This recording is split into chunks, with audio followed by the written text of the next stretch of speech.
Welcome to Wife Cheating Story. I hope you have an enjoyable and relaxing time listening. Let's get started.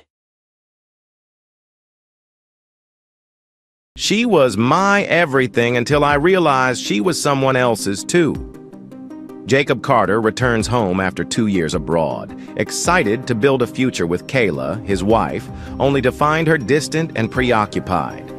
Late at night, he overhears her whisper, "Jacob's back. You can't come over." His heart sinks, but he needs proof. A hotel keycard, suspicious expenses, and a whisper of betrayal lead Jacob into a storm of lies, greed, and ultimate revenge. As her world crumbles, Kayla snarls, "You'll regret this." But Jacob, cold and composed, only replies, "You've already lost. Who will survive the fallout?" Dear listeners, before we dive into today's story, let us know your location in the comments section. And don't forget to like and subscribe. Now let's begin the story. Chapter 1. The first time Jacob Carter touched down on American soil after 2 years immersed in the culinary wonders of Italy, the autumn breeze of Chicago greeted him like a half-forgotten friend. He had dedicated every waking moment in Florence to becoming a first-rate Italian chef. Now, stepping off the plane at O'Hare, he was prepared, maybe even eager, to carry his father's culinary empire into a new era. Yet as soon as he picked up his luggage and made his way through the arrivals hall, Jacob's excitement wavered. Kayla, his wife of 4 years, had texted him while he was still on the plane. "Stuck in traffic. Might be late to pick you up. So sorry, babe." That was it. No exclamation marks. No heartfelt, "I missed you." No mention of how she couldn't wait to see him. Just an apology about traffic. Jacob clenched his phone, exhaled, and told himself not to read too much into it. Maybe she was genuinely stuck, or maybe she was busy with some pressing matter at the Carter family restaurant chain. He tried to remain positive. After all, Kayla had been his rock once upon a time, back when he was just starting out as a sous chef in one of his father's smaller Italian bistros. She had encouraged him to follow his dream and refine his craft in Italy. Yet a voice in the back of his mind whispered that things had felt off in the last 6 months of phone calls and video chats. When Kayla finally pulled up in a sleek new SUV, one Jacob didn't even recognize, her sunglasses were perched atop her head like she was shielding more than just her eyes from the world. "Hey, babe." She gave a quick smile, but her tone was brisk, preoccupied. "Sorry. Traffic was insane." Jacob slid into the passenger seat, setting his carry-on at his feet. "No worries," he said, carefully. "I'm just glad to see you." He leaned over to kiss her cheek. She let him, but the moment felt fleeting, hollow. No lingering embrace, no sparkle in her eyes. "It's been 2 years," he reminded himself. Distance changes people's rhythms. They needed a little time to reconnect. On the drive to their home, more specifically, the home that Maxwell Carter, Jacob's father, had bought for them as a wedding present, Jacob tried to share details about his final weeks in Italy. He told her about the advanced pasta-making course in Bologna, the open kitchen service he ran in Rome, and how he'd studied wine pairing in Tuscany. Kayla nodded absently, offering the occasional, "That's nice," or "wow," but she didn't ask follow-up questions. Instead, her attention drifted, eyes flicking to her phone whenever it buzzed. Jacob felt the sting of disappointment. 2 years apart, and she was acting like he'd stepped out for an hour, not 2 entire rotations around the sun. He forced a smile and decided to drop the topic of Italy, shifting the conversation to ask how she had been. "Oh, nothing crazy," Kayla replied with a shrug. "Just day-to-day responsibilities at the restaurants. You know, Maxwell always wants everything perfect. He's been, well, you'll find out soon enough." Jacob frowned. "Find out what?" She waved a hand dismissively. We'll talk about it at dinner. He's hosting a big welcome-back meal, right? He nodded slowly. Yeah, Dad insisted. Okay, she said, glancing at him with a slight smirk. Let's just enjoy the night. You're probably tired from the flight. Jacob closed his eyes for a moment and breathed. He wanted to enjoy it, but something prickled at the back of his mind, a sense that Kayla was either distracted or deeply uneasy. Maybe she just got used to living life without me around, he thought. Let's see how dinner goes. That evening, the Carter flagship restaurant, Maxwell's Original Italian, a place known for its marble floors, towering wine racks, and sleek lighting, bustled with a dinner crowd. Maxwell had reserved an entire private room. As soon as Jacob and Kayla arrived, the maitre d' greeted them warmly. Mr. Carter! Welcome back, the man said, shaking Jacob's hand. Mr. Maxwell's waiting for you inside. Jacob nodded politely. Thank you, Angelo. He could smell the fresh basil and garlic wafting from the open kitchen. His heart lifted. This was home. This was real. Inside the private room, Maxwell Carter, a stately man in his early 70s, stood with a proud smile on his face. His hair had grayed considerably since Jacob's departure. Deep lines of age and stress creased his forehead, but his eyes still shone with that fierce, determined glint. He stepped forward and wrapped Jacob in a tight hug. My boy, Maxwell said, voice quavering. 2 years is too damn long. I missed you, Dad, Jacob replied, feeling genuine warmth. How have you been? Maxwell pulled back, studied Jacob's face, then threw a glance at Kayla. I've been cautious, he said cryptically, but let's eat before I ramble on about business. They all sat at a round table, joined by a few key staff members. Melissa Hayes, senior manager and longtime friend to Jacob, sat to Jacob's left, while Kayla positioned herself to his right. Maxwell commanded the seat across from them. The table was adorned with hors d'oeuvres, bruschetta drizzled in olive oil, calamari with lemon aioli, fresh ciabatta bread. Jacob's mouth watered, and for a moment he forgot the tension in the air. Tell us about Italy, Maxwell prompted, urging Jacob to share highlights. Jacob obliged, recounting his experiences in the grand kitchens of Florence and the hidden trattorias of southern Italy. The staff members at the table listened intently. Some asked questions about menu inspiration. Kayla, however, mostly stared at her phone on the table. Jacob noticed her screen light up at least 4 times, and each time she cast quick glances at the display before tapping it to black. Melissa picked up on it too.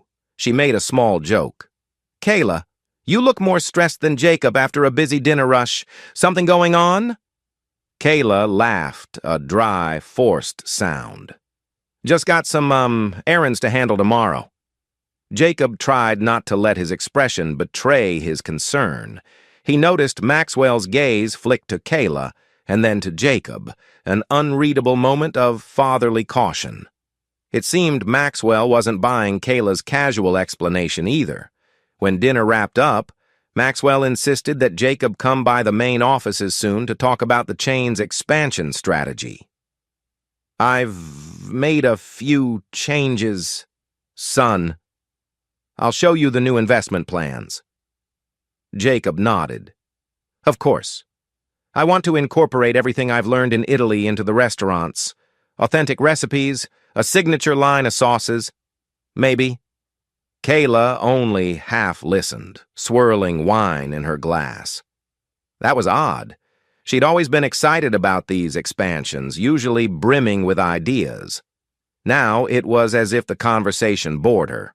Jacob found it harder and harder to ignore. As they walked out to the car, Jacob asked, "Did you not like the dinner, or are you just tired?" Kayla forced a small grin. "I'm good, babe. Just a lot on my mind. Maybe I'll tell you later." Jacob gave a slow nod, letting it drop. "Whenever you're ready." Inside, though, he was uneasy. This was not the Kayla he married. Where was the wife who used to be full of energy and curiosity? He caught himself blaming the 2-year separation. But a part of him couldn't help wondering if there was someone else. It was too soon to jump to that conclusion. But the signs. Her phone obsession, her emotional distance weren't comforting. That night, as Jacob tried to adjust to the familiar but slightly changed surroundings of their house, Kayla claimed she was tired and went to bed early. Jacob lingered in the living room, flipping through family photos on his phone, reminiscing about better days. Past midnight, he walked into the kitchen for a glass of water. He heard hushed voices from upstairs, the distinct hush of Kayla's voice, then silence, then her voice again. Jacob moved quietly, stopping just out of sight near their bedroom door. "Look, I told you not tonight," Kayla murmured in a near whisper. "I don't care what you think. You can't just show up. Jacob's here now."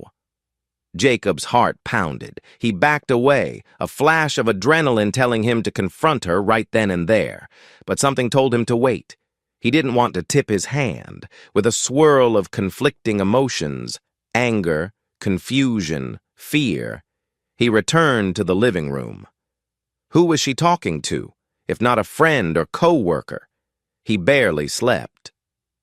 Early the next morning, Jacob woke with a plan. He needed to talk to someone who'd been around the restaurants in his absence, someone he trusted. That person was Melissa Hayes. She'd been with the Carter chain for over a decade, rising from a hostess to a respected managerial position. He called her up and invited her to brunch at a small cafe downtown. Over eggs Benedict and cappuccinos, she leaned in, voice low. "I'm not one to gossip," Melissa began, "but Kayla's been acting different the past year or so. She's hardly around the restaurants anymore, only shows up for these fancy lunches, always on her phone. And I did see her once last week at that new lounge near the Carter building with some guy. Tall, dark hair, they looked close." Jacob's jaw clenched. "Close how?" Melissa pressed her lips together. "Let's say it didn't look purely platonic. She was laughing, touching his arm a little too friendly." Jacob exhaled slowly, forcing composure. "Any idea who he might be?" She shook her head. "No, he wasn't staff, I'm sure of that. He had this kind of slick vibe, like a venture capitalist or something." Jacob swallowed, a sinking sensation coiling in his gut. "Thanks. And please, keep this to yourself for now." Melissa touched his arm gently. "Jacob, I'm sorry. You've been gone 2 years. You come back, and this. Just be careful. You know how your father is. He's extremely protective of the family business and you." Jacob nodded. "I appreciate it." He loves you like family, too, he thought, but didn't say aloud. After brunch, Jacob decided to rummage through some of the restaurant's monthly expense reports. As Maxwell's likely successor and with Kayla having partial administrative privileges, it wasn't unusual for him to do so. But now, he had extra motivation to see if Kayla's strange behavior was tied to suspicious transactions. Sitting alone in his father's office, a spacious, mahogany-lined room with a large desk and an imposing portrait of Maxwell Jacob flipped through spreadsheets.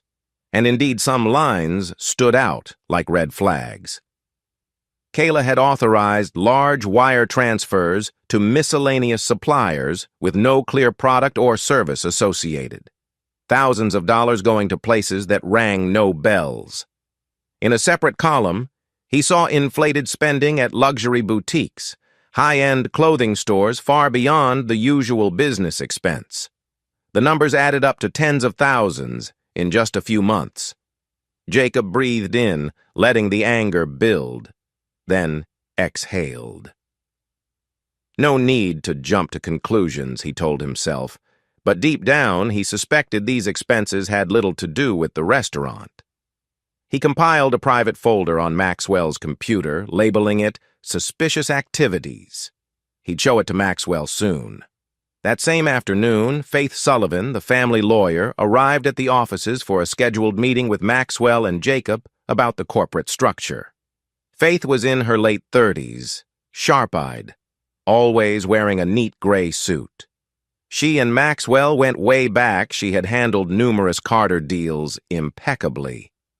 When Maxwell excused himself for a phone call, Faith turned to Jacob. "Your father's worried about, let's call them gold diggers.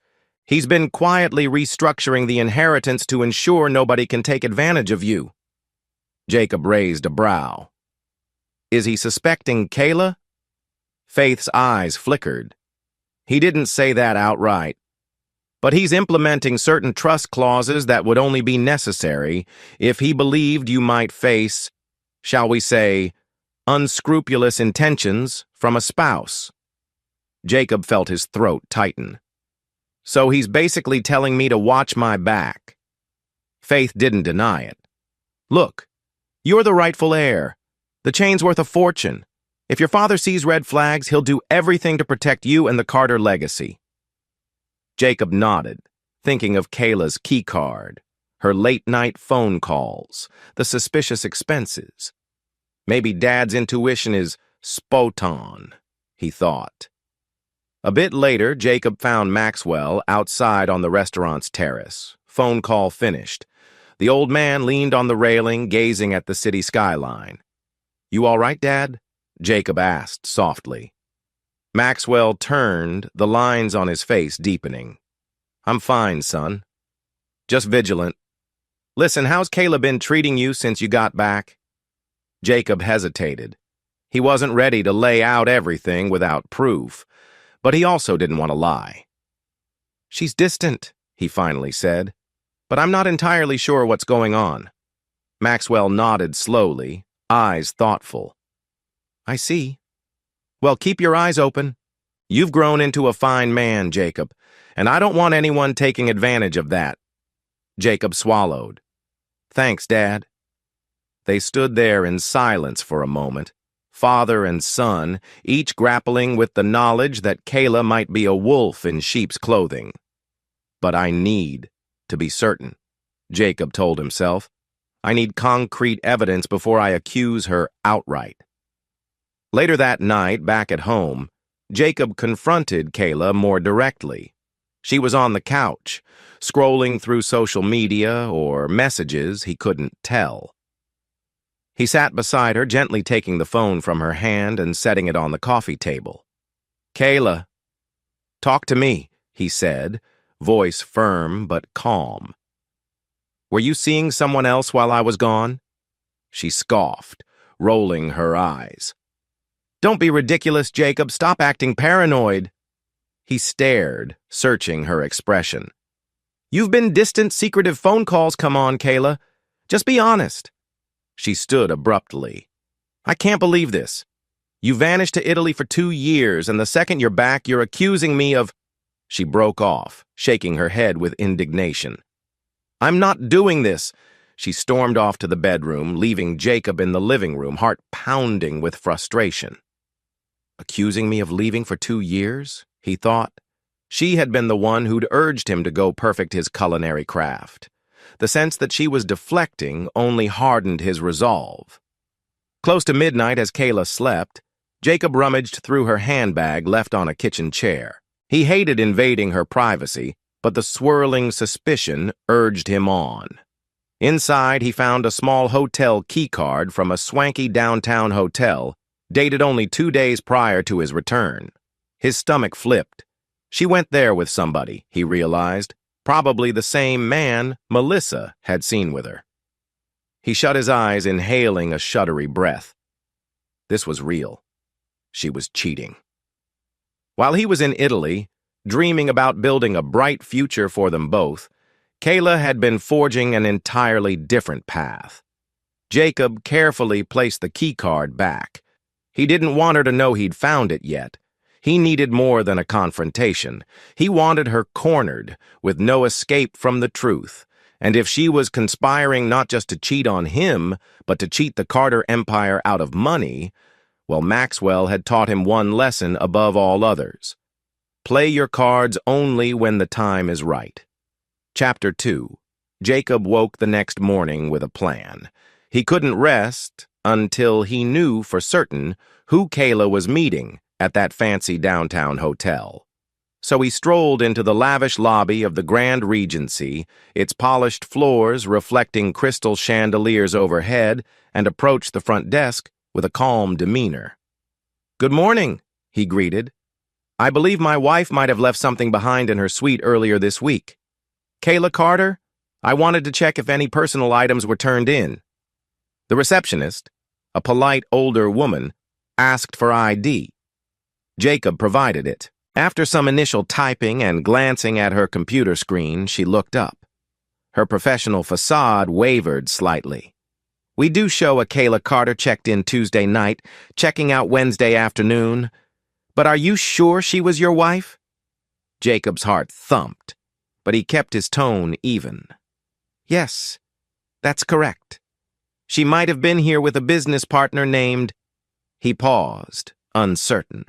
He had not confirmed the name, but guessed from the staff gossip. "Dennis Romero." A brief flicker of recognition crossed the receptionist's face. "Yes, Mr. Romero was the one who booked the suite." "Let me see." Jacob pressed a polite smile. "I just need to confirm if anything was left behind." She rustled through a small box of lost and found items, shook her head, then typed more on the computer. "It appears there was no lost property recorded. But if you'd like to contact Mr. Romero, that's all right." Jacob cut her off. "Thank you. I appreciate your help." Her voice dipped slightly. "I'm sorry if there's been a misunderstanding, sir." Jacob nodded, managing a tight smile. "No worries." Then he left, adrenaline coursing. So it's confirmed. Kayla was there with Dennis Romero, the same name he'd heard around. Now he knew it wasn't just suspicion. By early afternoon, Jacob confronted Kayla in their living room, the midday sunlight streaming in over them. "I went to the Grand Regency," he said simply, arms folded across his chest. She froze for a second, then forced a laugh. "What for?" Jacob dropped the key card on the coffee table. "To ask about this." Her expression flickered from shock to feigned outrage. "You went through my purse?" "You're dodging the point," he said coolly. "You told me it was a business meeting." "But I found out it was booked in Dennis Romero's name." She pursed her lips, eyes darting around, searching for an escape. "Dennis is an investor. I was trying to secure funds for some new expansions. It's all above board, Jacob." He held her gaze. "You didn't mention any of this. And what about the hush-hush phone calls at midnight, telling him not to come over? The large, unexplained charges on the company accounts?" Kayla's cheeks reddened. She scoffed. "You've been back for what, 3 days, and you're turning into some detective? I was planning a surprise for you, some business synergy with Dennis that would blow your mind when it was ready." Jacob shook his head slowly, refusing to let her manipulate him. "Stop lying, Kayla. This is bigger than a simple business synergy. I can see the bank statements, the personal dinners, the late-night calls. You want to keep playing me for a fool?" Her eyes hardened. "I told you, I'm not doing this. I'm not dealing with your insecurities." Jacob stared at her, noticing the tremor in her voice.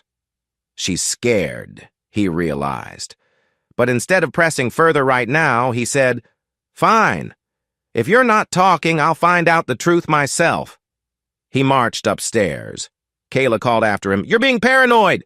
He slammed the bedroom door behind him, resisting the urge to tear the place apart in frustration. But he had to keep his cool. This was only the beginning. Jacob phoned Melissa. Within the hour, she'd pulled some strings to gather more info on Dennis Romero. Sitting at a small table in the Carter Building's break room, she relayed her findings. "Dennis Romero's got a reputation for sniffing out wealthy investors, especially in the hospitality sector," Melissa explained. He invests short-term, then flips his stake for profit. But rumor is he's not above shady tactics or insider deals. Jacob frowned. Why target the Carter chain? We're family-run. Melissa shrugged.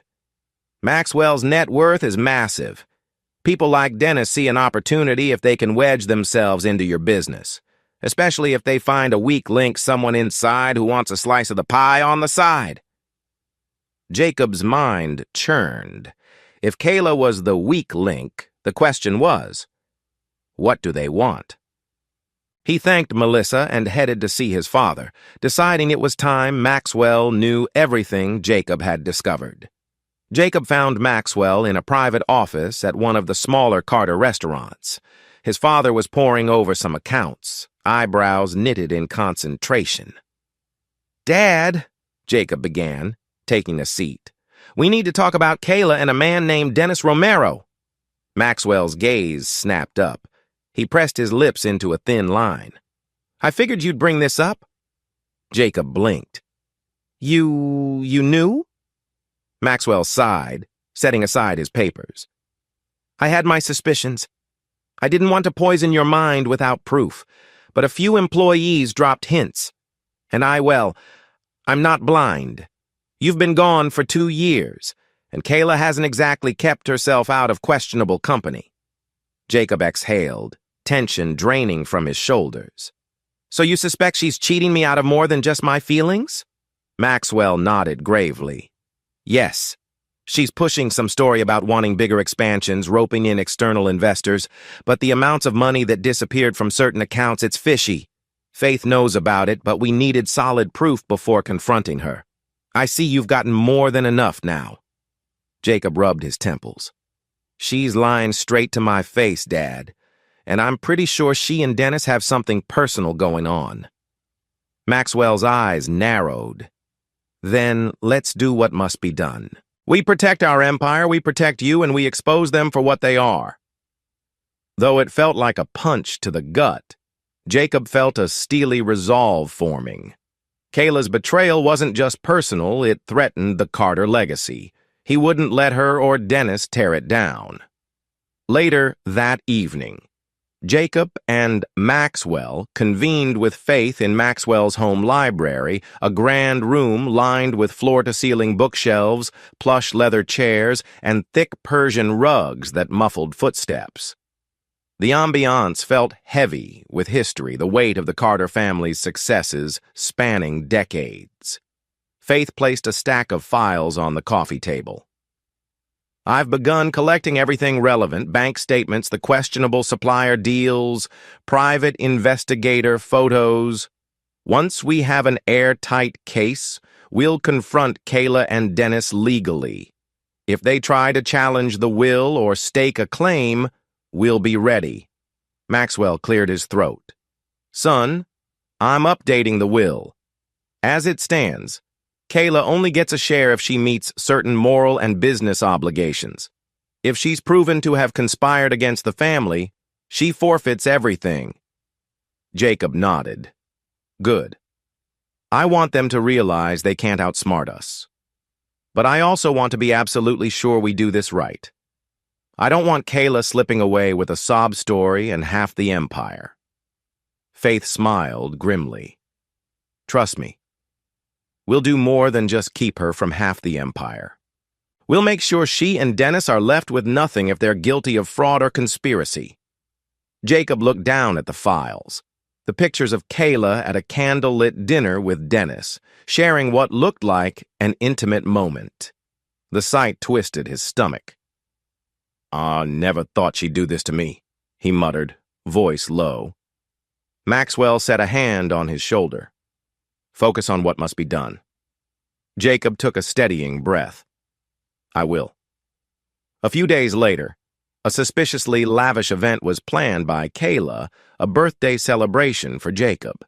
Even though his birthday was weeks away, Kayla insisted on hosting it early at the newest Carter restaurant, Bella Trattoria. She claimed it was to celebrate his homecoming as well. "Why the rush?" Jacob asked her one morning, arms folded. Kayla flicked her hair back. You deserve a big welcome home / early birthday bash. Can't I do something nice for my husband? Jacob stared at her, trying not to betray his distrust. Sure, but it feels sudden, she pouted, stepping closer. Don't you trust me to plan a simple party? Jacob forced a smile. Of course. In truth, he was curious about her motives. Is she using the party as a cover to meet Dennis? Or to pitch some fake investment scheme to wealthy guests? He decided he would go along with it, but he'd keep his eyes open the entire night. The party at Bella Trattoria was more extravagant than Jacob expected. A live jazz band played near the bar, guests sipped champagne, and servers floated around with trays of lobster risotto bites. The space glittered with soft golden lights reflecting off the polished tile floors. Jacob made polite conversation with guests, old friends, and even some extended family members. But his attention kept wandering to Kayla, who was gliding around in a sleek burgundy dress, greeting people with an almost mechanical smile. Halfway through the evening, Jacob excused himself from a conversation. He noticed Kayla slip toward the back hallway near the restrooms. Sensing something was off, he quietly followed. What he saw made his blood turn cold. Kayla in that hallway, leaning close to a tall man in a tailored suit, Dennis Romero himself. She brushed her hand against his lapel, her face so near his. Jacob leaned out just enough to hear. "You're sure he doesn't suspect anything?" Dennis murmured. "He's clueless," Kayla whispered back. "Trust me. Because if we're going to make our move, we gotta be certain." Before Dennis could finish, Jacob heard footsteps behind him. Another guest walked by, oblivious, and Jacob stepped back into the main area, heart hammering. They're planning something big. Possibly more than just an affair, an outright takeover or infiltration of the Carter chain. He wanted to confront them right there, but he held back. Maxwell's voice in his mind, "Be strategic." So he returned to the crowd, wearing a neutral expression while inside he fumed. The next day, Maxwell sat Jacob down in the sunlit corner of their largest bistro, a quiet time before the lunch rush. With them sat Faith, reviewing documents. Maxwell signed pages with a firm hand, every stroke of the pen echoing a father's fierce protection of his son. "This new will," Faith explained, "transfers the majority stake of the Carter restaurants, about 80% to you, Jacob, upon Maxwell's passing. The remaining 20% is conditionally allocated." Jacob nodded. "Conditionally? That means Kayla might get it if she fulfills certain criteria?" Faith and Maxwell exchanged glances. Maxwell spoke gravely. "Yes, if she's proven loyal and beneficial to the Carter interests. But any sign of fraud, betrayal, or an attempt to contest my will, she loses it all. It's a standard no-contest clause, but with additional provisions." Jacob's chest tightened. It felt surreal talking about his father's passing. He hated the idea, but he also understood Maxwell's health wasn't what it used to be. "Thanks, Dad. This means a lot." Maxwell squeezed his shoulder. "Let's make sure your birthright stays safe. The chain must remain in capable, honest hands." Jacob nodded solemnly. This was more than just about punishing Kayla, it was preserving a family legacy. Later that week, a longtime waitress, Diane, approached Jacob as he was walking through one of the older Carter restaurants. She looked uneasy, wringing her hands. "Mr. Jacob, can I have a word?" He nodded, stepping aside with her near the hostess stand. "Sure, Diane. Everything okay?" She took a breath. "I saw Kayla coming in alone sometimes when you were away. She'd meet a man looked like that Romero fella who showed up at your party. They'd sit in a corner booth, hush-hush, like they didn't want to be noticed." Jacob felt the pang of betrayal all over again. "How long has this been going on?" She glanced at the ceiling as though searching her memory. 6 months, maybe more. They acted real close, if you catch my drift. I didn't want to pry, but it seemed off. I'm sorry I didn't say anything sooner. He shook his head. No, don't apologize. You're telling me now, and that's enough. Thank you. Jacob walked away, determined to gather every piece of evidence.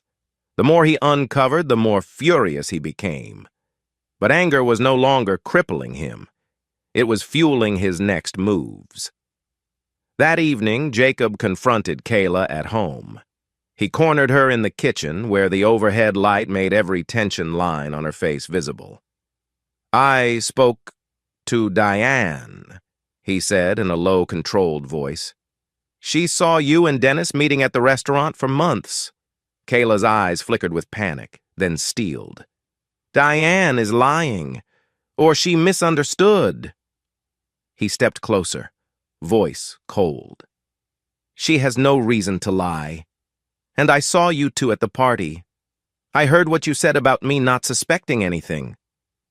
Kayla's facade cracked. She slammed a kitchen drawer in frustration. Why can't you stay out of it? You're paranoid and controlling. Jacob almost laughed at the irony. Paranoid? You're funneling money out of the business, sneaking around with another man? She cut him off with a shriek. Shut up! God, you left me here alone for 2 years focusing on your stupid cooking dreams, and you expect me to sit around like some loyal dog? That stung, but Jacob refused to show weakness. I was building something for us, he said. I can't believe this is the real you. Breathing heavily, Kayla spat. You're not the man I married. And guess what? I have every right to explore my options. She stormed out of the kitchen, leaving Jacob seething, heartbreak pounding in his chest. But heartbreak had no place in his strategy. She'd just given him the final proof that she had no remorse.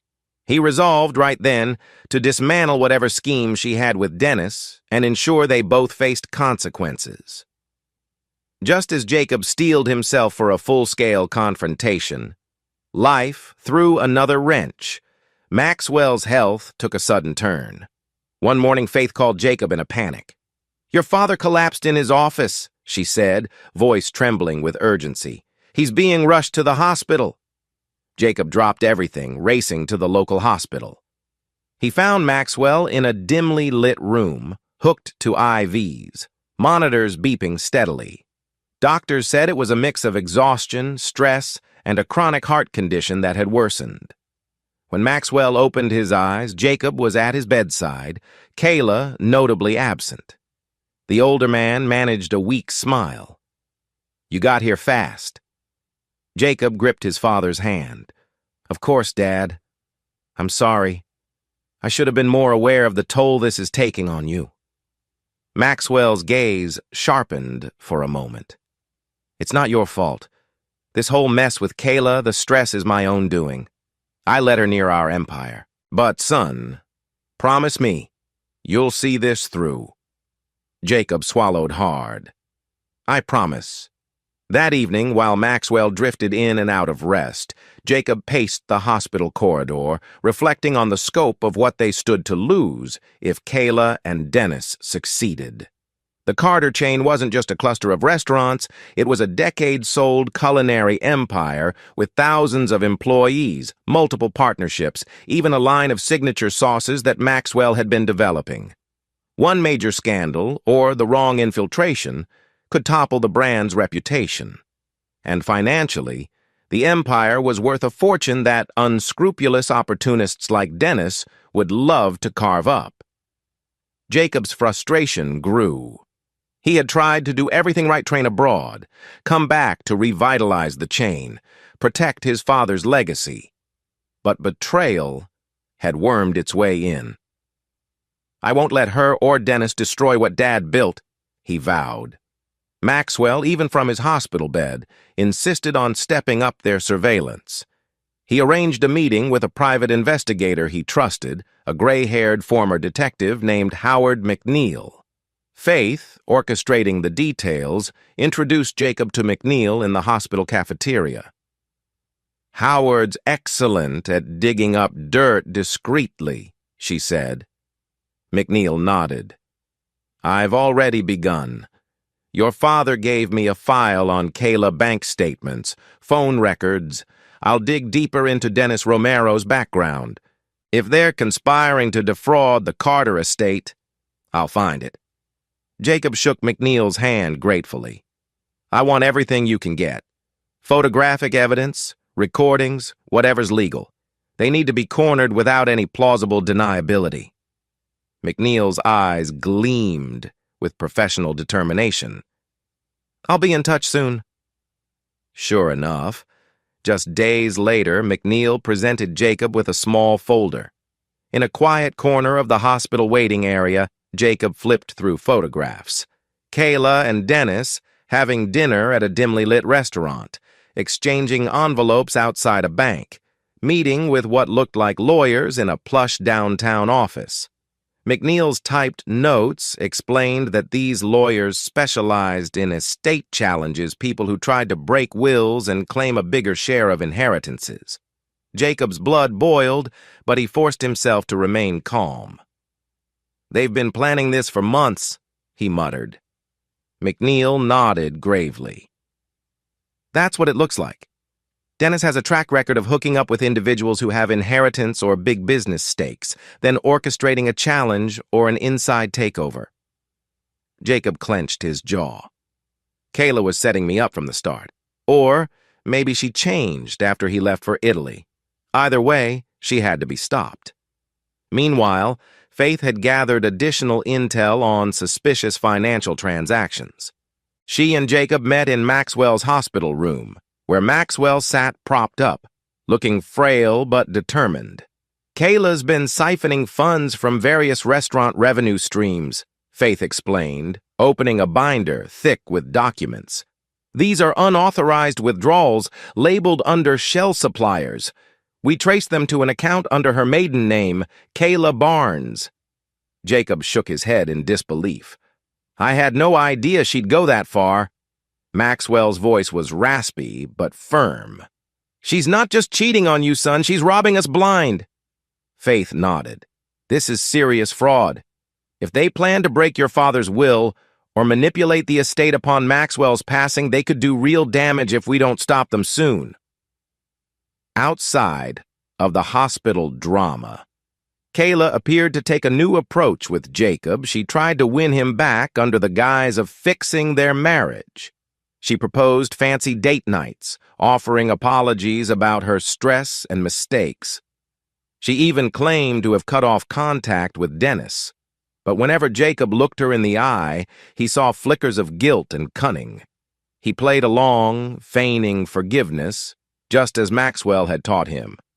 Keep your enemies close, gather your proof. If Kayla thought he was softening, she might slip up more openly. During one such dinner at a ritzy steakhouse, Kayla reached across the table to touch Jacob's hand.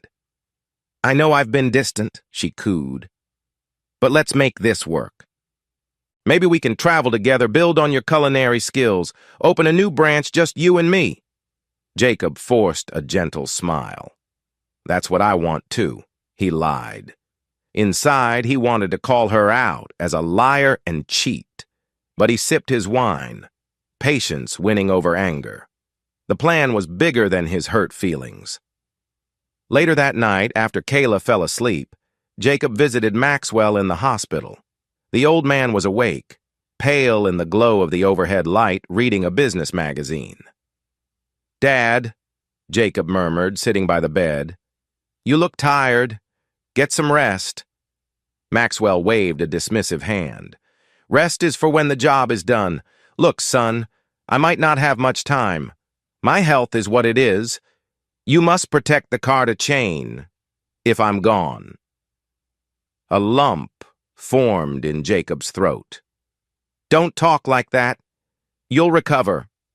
Maxwell just leveled him with a knowing gaze. "Kayla and that snake Dennis, they're going to make a move. I've updated the will, left every possible measure in place. But you must be ready to fight them in court or out of it, if it comes to that. Jacob swallowed. I will. I won't let them win. Maxwell's eyes softened. That's my boy. Jacob stepped out for coffee, and when he returned, alarms were beeping in Maxwell's room. Nurses rushed in. Heart racing, Jacob stood aside as they worked to stabilize Maxwell, administering medication and adjusting his oxygen levels. The doctor emerged with a grave expression. His heart's under severe strain. If he pulls through, he'll need rest. No stress. Jacob's stomach churned. Stress was exactly what Maxwell had been dealing with. All because of Kayla's betrayal. Guilt gnawed at Jacob. He had spent too long away, only to return and find the empire in turmoil. Should I have come back sooner? But regrets wouldn't help now. He resolved to see this through for Maxwell's sake. When Maxwell stabilized, Jacob took his hand and spoke softly, tears pricking his eyes. Dad, I promise. I'll dismantle their scheme. I'll secure your legacy. Maxwell managed a faint smile, eyes drooping. Don't let them win, he whispered, as if those were the only words that mattered. Jacob squeezed his father's hand. Never. The next morning, Kayla showed up at the hospital, carrying a bouquet of roses. She tried to appear distraught, telling the nurses how worried she was about poor Maxwell. But the staff, who'd seen her once or twice snooping for information about his condition, eyed her warily. Melissa, who happened to be there visiting Maxwell, overheard Kayla asking a nurse about Maxwell's will. Is that standard procedure to keep copies of a patient's will on file? Kayla asked, trying to sound innocent. The nurse frowned. We don't handle wills here, ma'am. You'd have to speak to the patient's lawyer. Kayla forced a laugh.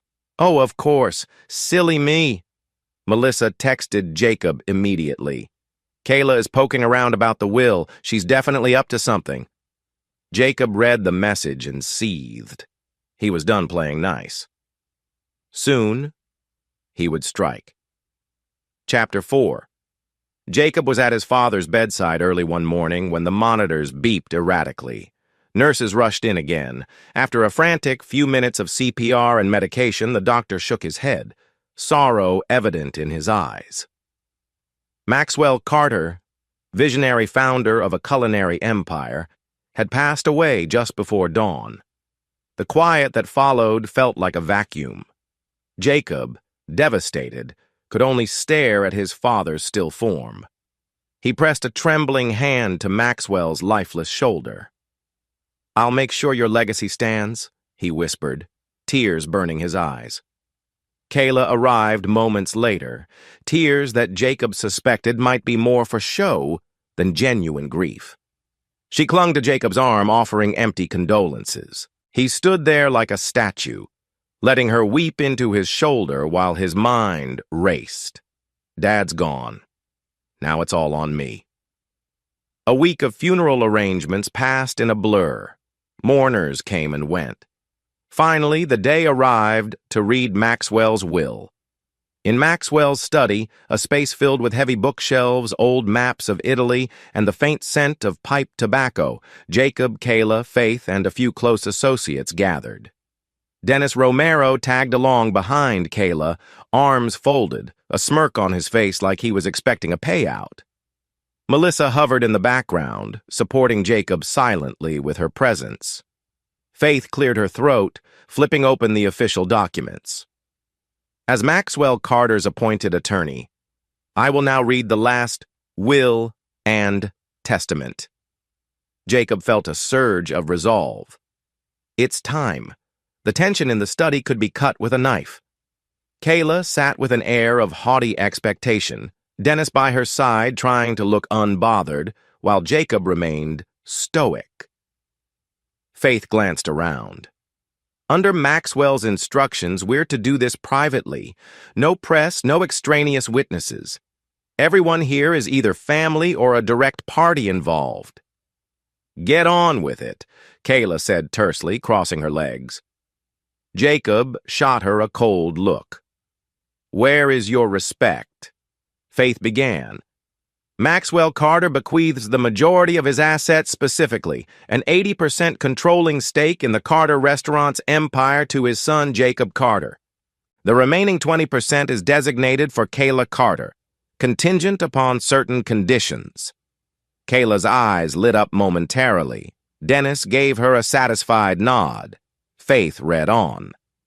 "This includes ownership of the flagship restaurant, all subsidiary bistros, the new expansions, and certain property holdings. The Carter name remains solely under Jacob's direction." Kayla forced a smile. "Well, that's fair, I suppose, as long as I get my share." Jacob said nothing, waiting for the bombshell he knew was coming. Faith exhaled. "However, there is a critical stipulation. Any attempt to challenge or manipulate Maxwell's last will, or to bring disrepute or legal harm to the Carter empire, triggers a full forfeiture of the inheritance for that challenging party. This is the no contest clause." Kayla's smile faltered. "What the hell does that mean?" Faith explained calmly. "It means if you try to claim more than what's allocated, or if you're found to have conspired fraudulently, you lose everything." As if on cue, Kayla shot up from her seat. "That's outrageous. Maxwell wasn't in his right mind the past few months. He was sick and clearly manipulated by Jacob to favor him." Dennis smirked, adding, "Exactly. This whole inheritance thing stinks of undue influence." Faith folded her hands. "Maxwell underwent evaluations proving he was of sound mind. We have the records if you want to see them." Kayla scoffed. "I want it all. Maxwell always said I was part of this family. I deserve more than a measly 20%. Jacob finally spoke, voice cold. "Stop it, Kayla. You're embarrassing yourself." She turned her glare on him, eyes flashing with fury. "I'm the wife. Do you think you can just cut me out?" Faith signaled to Melissa, who stepped forward and placed a folder on the desk. Photographs, bank statements, and transcripts lay in a neat stack. Kayla's eyes flicked to them warily. "These documents," Faith explained, "show unauthorized transfers from Carter accounts to a personal account under Kayla's maiden name. We also have photographic evidence of her meetings with lawyers specialized in contesting wills meetings that occurred well before Maxwell passed away." Kayla's face paled. "That's not you forged these." Dennis leaned forward to peer at the documents. His expression grew uneasy. "What is this crap?" Jacob stood, stepping around the desk to face Kayla. "I trusted you. While I was in Italy, you were siphoning funds and meeting with Dennis behind my back. You planned to challenge my father's will the moment he died. Don't you dare pretend otherwise." Kayla's eyes darted, searching for a denial that might stick. She tried the sympathy card. "You left me alone for 2 years, Jacob. I felt neglected, forced to fend for myself. Maybe I made mistakes, but you have no idea what I went through." Jacob's voice cut like a knife. I know you stole from us. I know you cheated on me with that man right there." He nodded at Dennis, who frowned, evidently not thrilled about the confrontation. Growing defensive, Dennis snapped, "We can sue if you keep us from what's rightfully Kayla's. She's the wife. She's entitled to a significant portion." "I've got lawyers, too." Faith smirked, unimpressed. "Go ahead and try. The no contest clause is crystal clear. Once you contest it, you risk losing all entitlement. And with the evidence we have, you'll face more than a lost inheritance. You might face criminal charges for fraud and conspiracy." Dennis swallowed hard, but tried to maintain a brave front. "We'll see." At Faith's signal, Melissa spoke. "I can personally attest to Kayla's suspicious behavior, frequent, secretive lunch meetings with Dennis, calls at odd hours. I also witnessed her forging signatures on certain invoices. Maxwell saw this coming. He made sure to document everything. Kayla glared at Melissa, voice dripping venom. "Traitor!" Melissa replied calmly. "I'm loyal to the Carter family, not your schemes." The atmosphere crackled with tension. Kayla's face twisted with desperation and anger. Enraged, Kayla pointed at Jacob. "You're going to regret this. I deserve half-half, do you hear me? Of everything." Dennis looked less certain now, but followed Kayla's lead. They both stormed out, leaving the door swinging behind them. In the heavy silence that followed, Jacob exhaled. Melissa touched his arm. "You all right?" He nodded. "Yeah, just relieved the first battle is over, but I doubt they'll give up." Faith stacked the files neatly. "We'll be ready for whatever they try next." Jacob stared at the dusty portrait of Maxwell on the wall. "I won't let you down, Dad." Chapter 5. Jacob Carter woke before dawn the morning after Kayla's explosive exit from the will reading. Sleep had been fitful, haunted by images of his father's final moments and the memory of Kayla storming out, spitting threats about taking half of everything. The tension felt unbearable, but he had no intention of backing down. He spent an hour brooding at the kitchen table in his father's old house, the place Maxwell had lived in for decades. A home filled with antique furniture and framed photos of Italy. After Maxwell's passing, Jacob had temporarily moved in, wanting to feel closer to his father's memory. The hum of the refrigerator was the only sound in the dimly lit space. At around 6 in the morning, Jacob's phone buzzed with a text from Howard McNeil, the private investigator Maxwell had hired. "We need to meet. Got more to show you." Jacob typed back instantly. "When and where?" McNeil's reply was concise. 7 a.m., Carter HQ cafeteria. Jacob dressed in a crisp button-down, shaved quickly, and drove through the sleepy Chicago streets to the Carter headquarters. Though he ran the entire restaurant empire now, the building itself felt oddly foreign.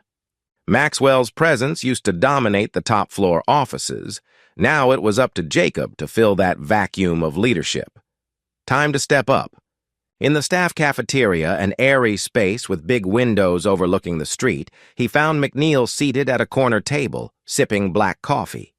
McNeil wore the same gray sports jacket he always seemed to wear, his steel-colored hair combed back, crow's feet lining his sharp eyes. A battered leather briefcase rested on the table. Jacob slid into the seat across from him. "Howard," he greeted with a curt nod. "What have you got?" McNeil flipped open his briefcase and retrieved a small stack of documents. "Call logs, more photos, and a few interesting tidbits about Dennis's past. You'll want to see these." Jacob braced himself, flipping through the first pages. They contained itemized call records detailing Kayla's frequent late-night exchanges with Dennis, often lasting 20 or 30 minutes at a time. The next section showed a timeline that McNeil had painstakingly compiled.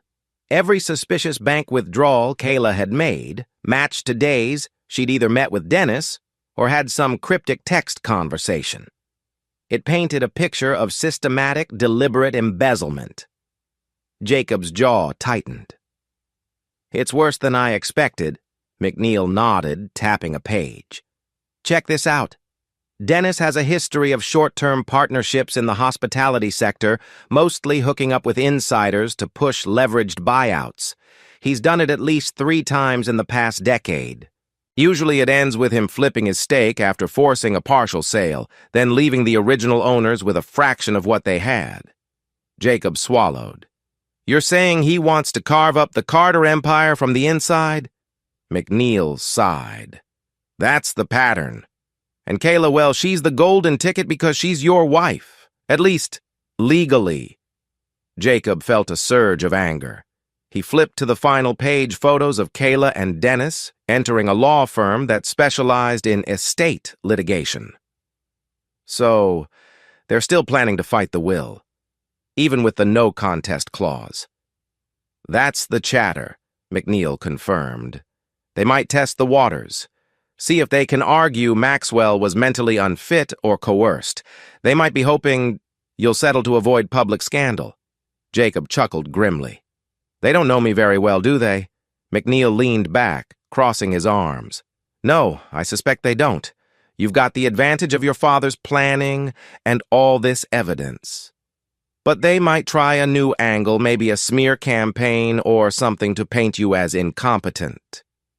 Jacob exhaled. Let them try. I'll expose every one of their lies. They shook hands, and Jacob gathered the documents. Before leaving, McNeil paused. There's one more thing.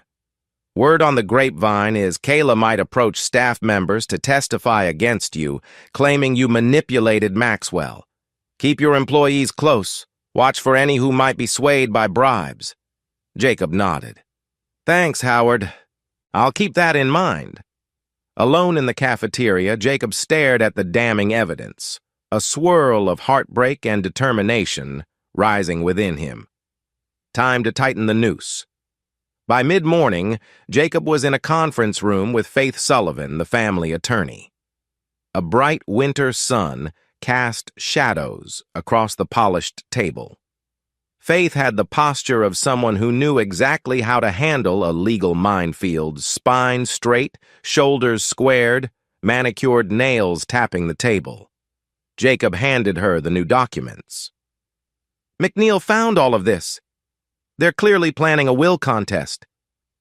Faith spread the papers out, scanning them with a seasoned eye. This is good. We can use it to argue they're acting in bad faith. The no contest clause was Maxwell's fail-safe. If they push forward with a challenge, they lose the 20% Kayla could have had. Jacob nodded.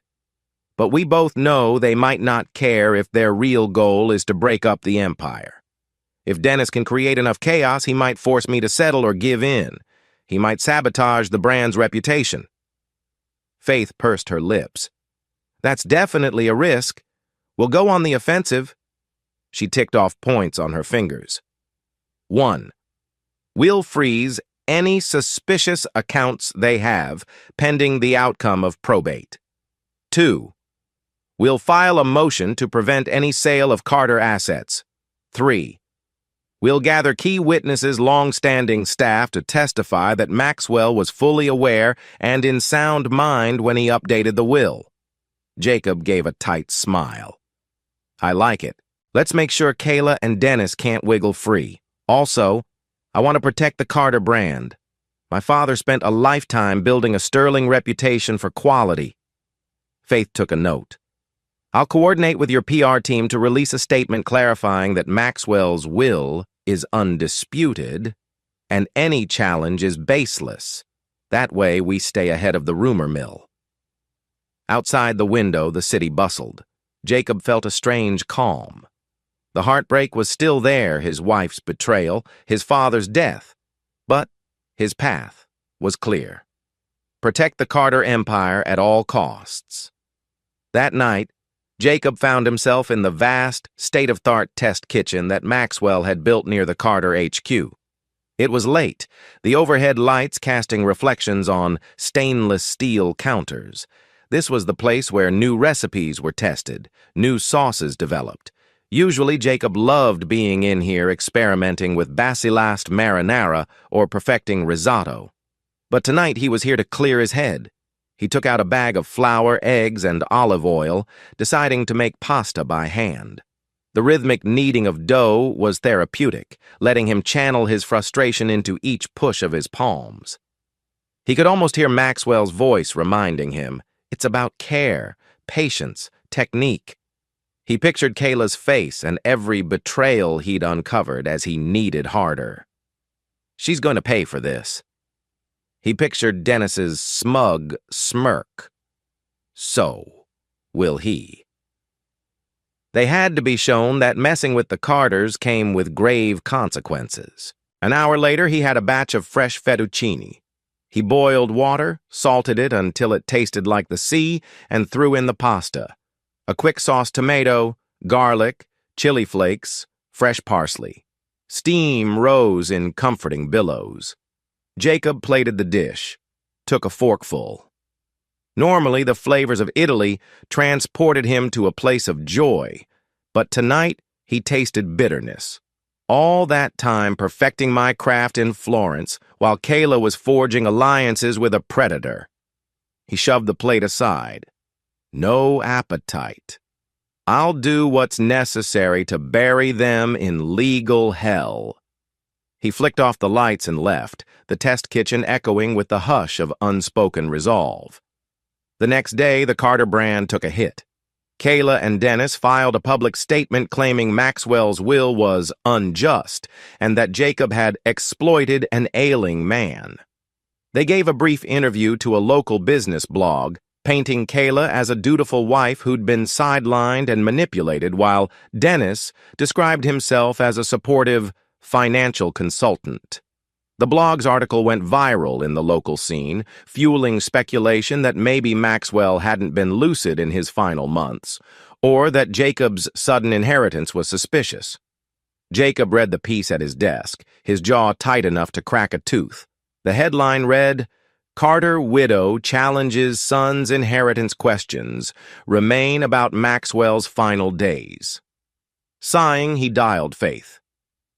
"They've started the smear campaign." Faith's voice was calm. "I saw it. Don't worry. We'll respond with the legal facts. Meanwhile, gather any staff or close associates who visited Maxwell during his final weeks. We'll have sworn statements that he was completely coherent." Jacob rubbed his temples. Damn them. Faith's tone held a trace of sympathy. "Steady, Jacob. We expected this. Focus on your employees. If Kayla tries to buy their testimony, we need them on our side." Jacob hung up, determined to keep everyone united. "You want war? You've got one." That afternoon, as the Carter offices buzzed with anxious energy, an unlikely figure stepped forward, an older accountant named Hugh Webster, who had worked on and off with the Carter family for decades. Webster approached Jacob in the corridor, fiddling with the brim of his hat. "Mr. Jacob," he said in a trembling voice, I have something you should see." Jacob ushered him into a private lounge. The small man placed a file on the coffee table. "These are documents Kayla asked me to alter. She wanted me to falsify certain revenue statements to show that Maxwell's finances were mishandled, that he wasn't in his right mind." Jacob's pulse spiked. "She asked you to commit fraud?" Webster nodded, looking ashamed. "I said no. Of course, I've been loyal to your father for years, but I was afraid to speak up. She threatened me, saying if I told you I'd lose my job and never work in this city again." Jacob opened the file. Inside were what looked like doctored spreadsheets and emails from Kayla's personal address with instructions to adjust the figures. Anger flared in Jacob's chest. "Thank you, Hugh. You did the right thing telling me." Jacob gripped the man's shoulder. "Don't worry about Kayla. She won't be able to threaten you once we bring all this to light." Webster exhaled, relief etched on his wrinkled face. "I couldn't betray Maxwell. He was a good man." Jacob gave a nod. "He was, and we'll make sure his legacy stays intact." When the accountant left, Jacob immediately called Faith, excitement creeping into his voice. "We've got a smoking gun emails from Kayla instructing financial fraud." Faith whooped softly on the other end. "Fantastic. This is exactly what we need to shut down their claim. Once a judge sees that Kayla was actively trying to falsify documents, her credibility is gone." Jacob leaned against the wall, eyes closed. "They wanted a fight.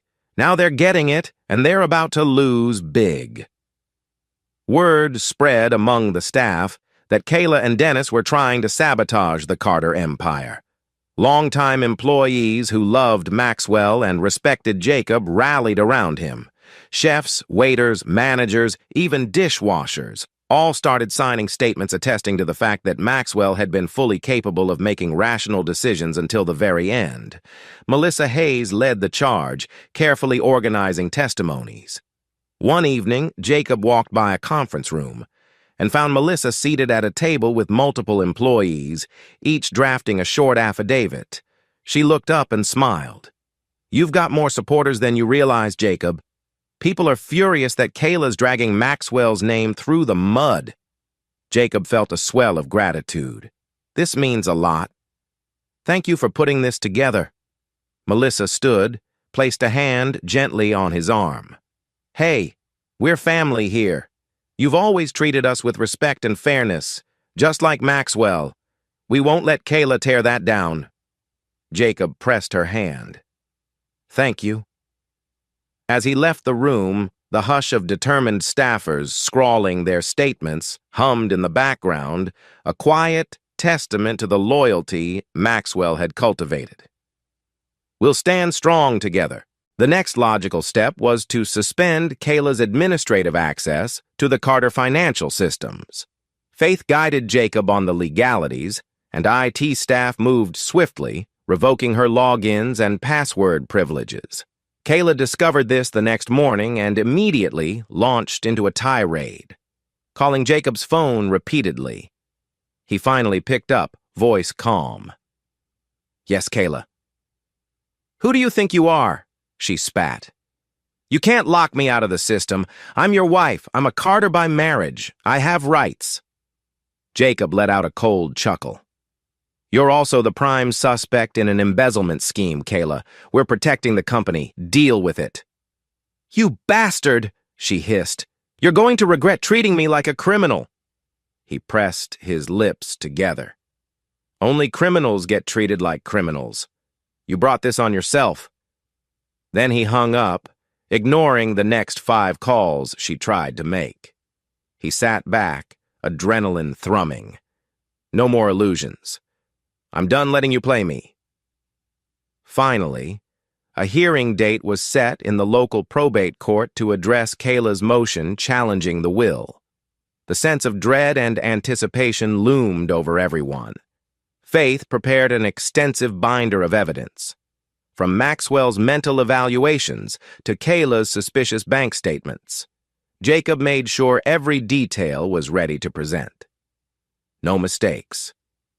A day before the hearing, Jacob stood alone in Maxwell's office, kept just as his father had left it. He glanced at the old black and white photo of Maxwell opening his very first restaurant decades ago. The sign read, "Maxwell's Trattoria," the paint fresh. His father had once told him, "Son, trust is the backbone of business." Kayla and Dennis had shattered that trust. Now, they'd pay the price. Chapter 6.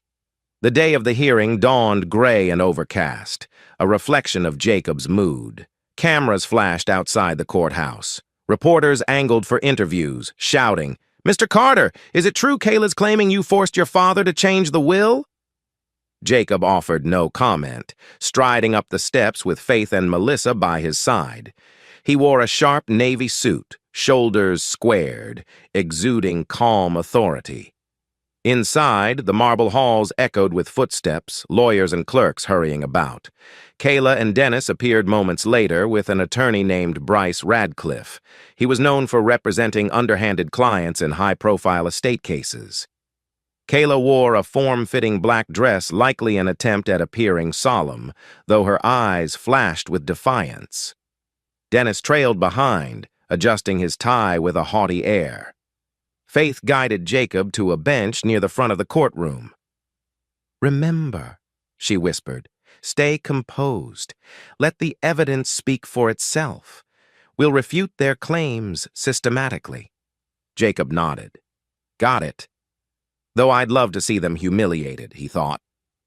When proceedings began, Judge Wallace took the bench, a stern figure with silver hair and a no-nonsense gaze. After formalities, Kayla's attorney Radcliffe stood to present their argument.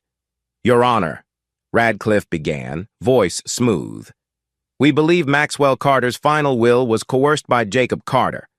My client, Kayla Carter, was excluded from a fair share, despite being Maxwell's devoted daughter-in-law for years. Moreover, we have reason to believe Maxwell was not of sound mind, making these last-minute changes under undue influence. Jacob's fists clenched under the table. Faith placed a calming hand on his arm.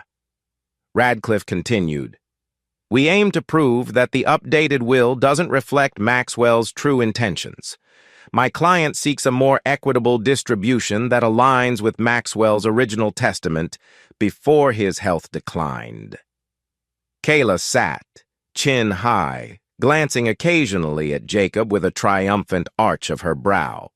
When Radcliffe finished, Faith rose gracefully.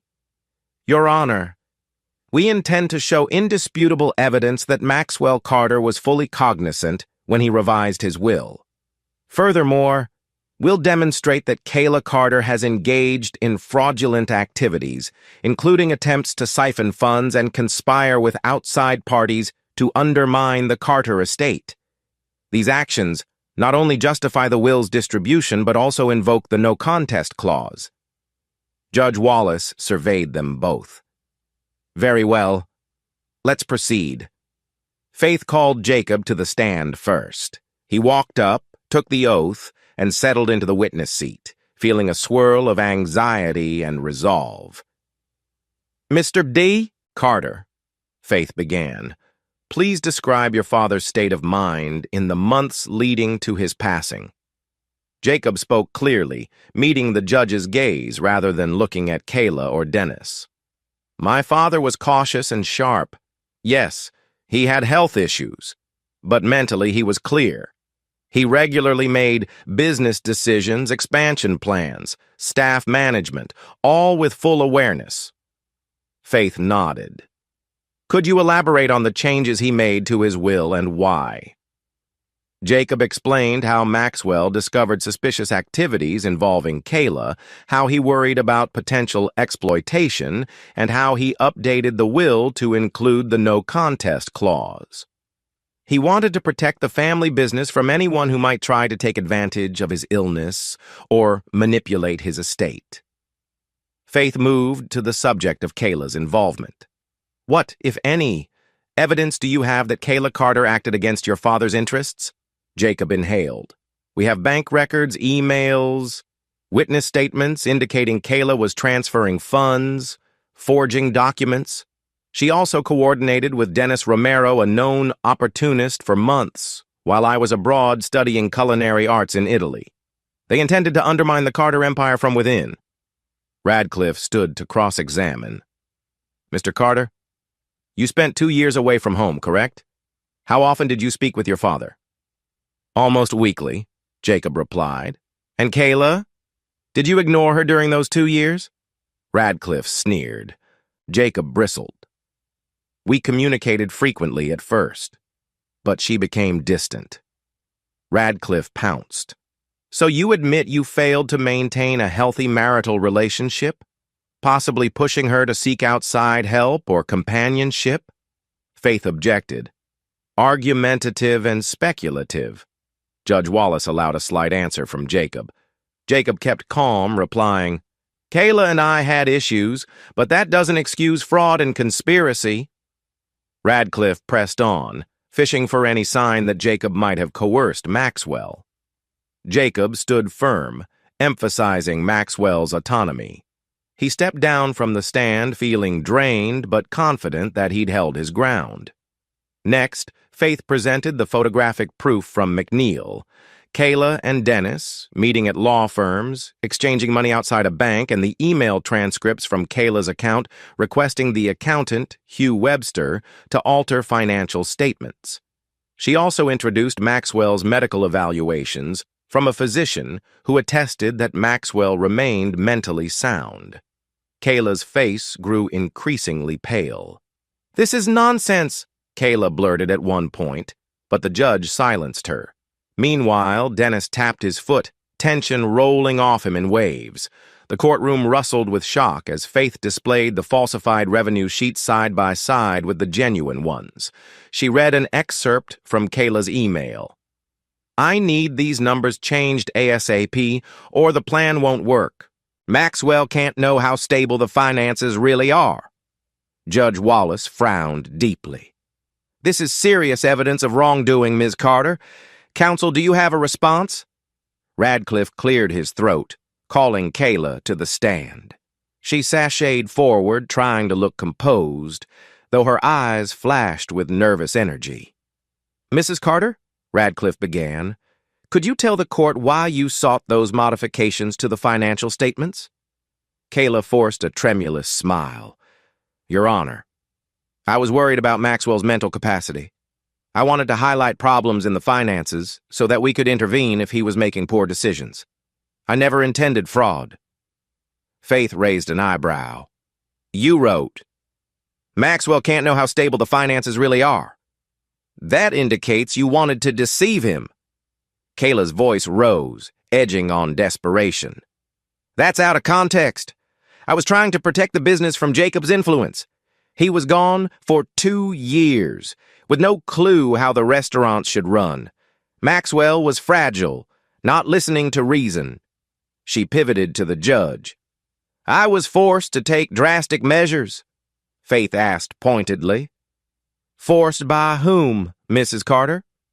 Kayla's gaze flicked to Dennis, a moment of silent pleading passing between them.